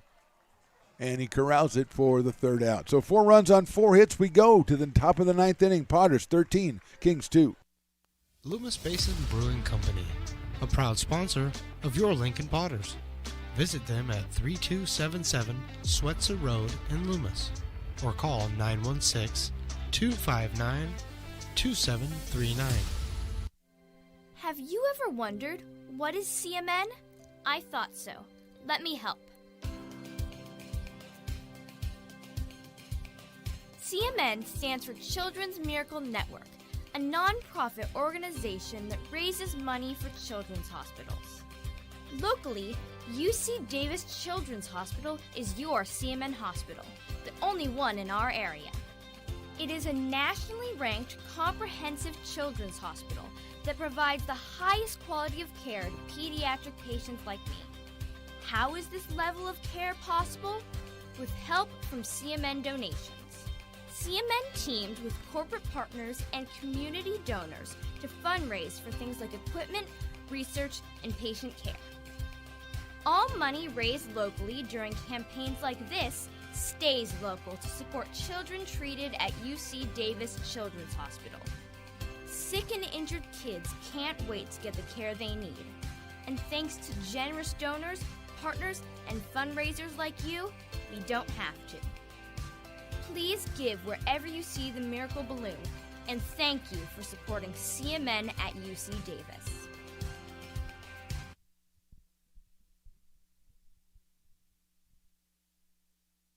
Lincoln Potters Baseball. Come on out and join in the fun. Vincent Ciccolello is going to be the new pitcher for the Potters. Heard about him from Brock Raggets before the game. Asked him what pitcher hasn't been getting a lot of work that we're going to see coming up, and he likes what he's seen. And he said Vincent Ciccolello, the right-hander from Simi Valley, California, and University of California, Riverside. He will face Adam Vanderkamp, and then Tanner Griffith and Smith Chandler, 9-1-2. Fastball swung on and missed, 92 miles an hour from Vincent. Ciccolello works from the stretch.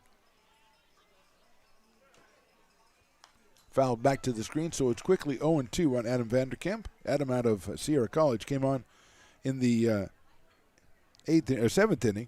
Pinch hit, popped out.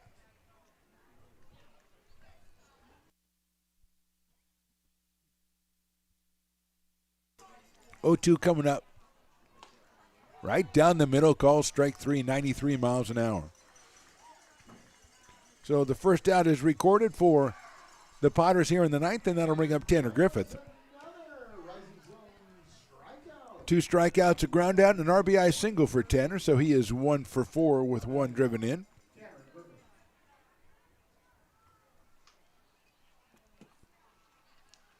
Left-hander against the right-hander, Ciccolello. That is in there for a strike.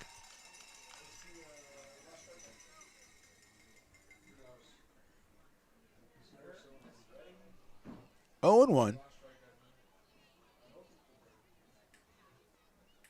Fastball just misses outside. 93 for Zicalello.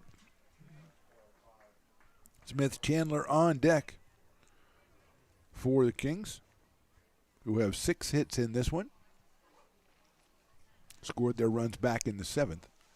That's fouled back to the screen, so it's 1 ball and 2 strikes on Tanner Griffith. Center fielder out of St. Mary's College in Moraga, California. Yes, Riley, Moraga, California. You gave me the Rock's eyebrow on that one. There you go. Well, maybe not quite the Rock's eyebrow. Swing and a miss. Nicolello with 2 straight strikeouts, and we are down to Smith Chandler for the West Coast Kings. 3 strikeouts for Chandler, but also a single back in the 6th, so he is 1 for 4. Out of Cal State Northridge, right-handed hitter, played at second base today for the West Coast Kings, who are back in town tomorrow night. First pitch is in there for a strike.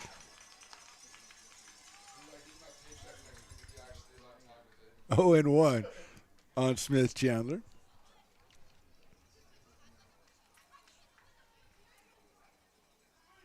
That's outside.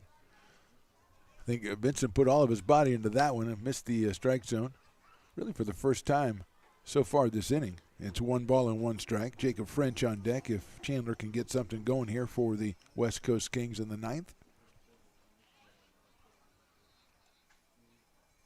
Swinging a foul back to the screen.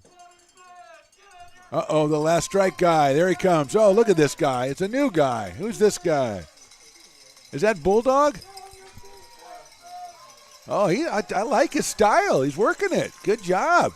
He's got the fans up. He's got the cowbells going. Well done. Don't give up now. Never stop. Oh, come on now. 1 and 2. Last strike guy on the loose. Pitch. Check swing. 2 and 2. Now you got to start again. Start again. You don't give up. You don't give up after 1 pitch. It's last strike guy. It's still the last strike. Let's go. 2 and 2. I got to do everything around here. Here's the 2-2 pitch. Hit out to right field. Higdon comes in. That's your ball game. Final score, Potters win this one 13-2. We're back in action tomorrow, 6:35. But more importantly, we're back with our player of the game and our post game right after this on the Stones Radio Networks. It begins on the farm, where hard work breeds motivation. Care is taken under watchful eyes. With new growth comes inspiration, where playtime is mandatory. Welcome to Dueling Dogs Brewing Company. Meet the Stevens, a husband and wife who work hand in hand to craft exclusive small batch beer, mead, and cider. Using locally sourced ingredients to ensure freshness in every glass.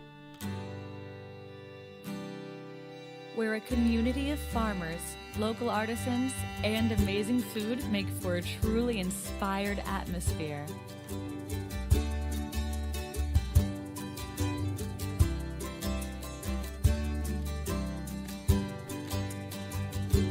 At the end of the day, we know the value of hard work. The families it unites, it's in the pride we take, the stories we tell, and the best friends who are cherished. Dueling Dogs Brewing Company.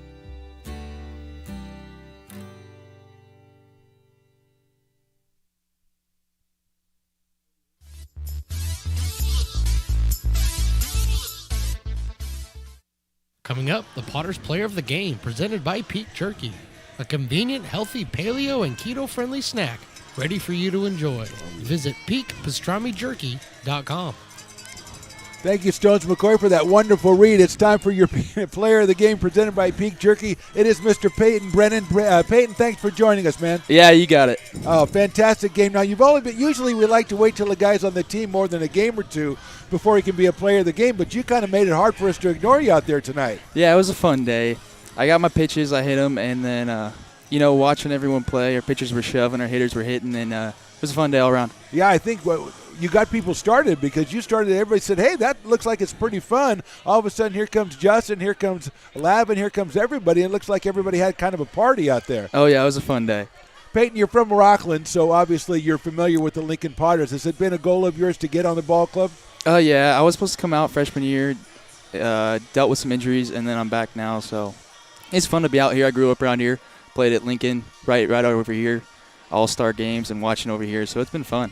And what are your goals? What are you looking to do with your game this summer with the Potters? This summer with the Potters, I'm just getting back into it. I've been out with injuries, so I'm just looking to have fun each day, get better, and we'll see what happens. Now, you're from Rockland, so are you familiar with any of the guys on the team, or are most of these guys new to you? Oh, no. I grew up around with a lot of these guys. I've played with them throughout high school, so it's a fun vibe. Everyone knows each other, so it'll be fun. Now, you've only been here 2 days, but that means you've met Marjama for 2 days. So what are your impressions of Coach Mike? It's awesome. He played in the big, so we have a lot of respect for him, and then he knows his stuff. So what better coach to have? Yeah, and he's very enthusiastic, has a lot of fun. You guys all have a lot of fun. Peyton, oh, yeah. We're really glad to have you here. Hopefully we'll have a lot more fun with you all summer. Congratulations, and we'll talk to you again down the road. Thank you. Nice talking to you. You got it. Peyton Brennan, our player of the game. We're back with more post-game right after this on the Stones Radio Networks.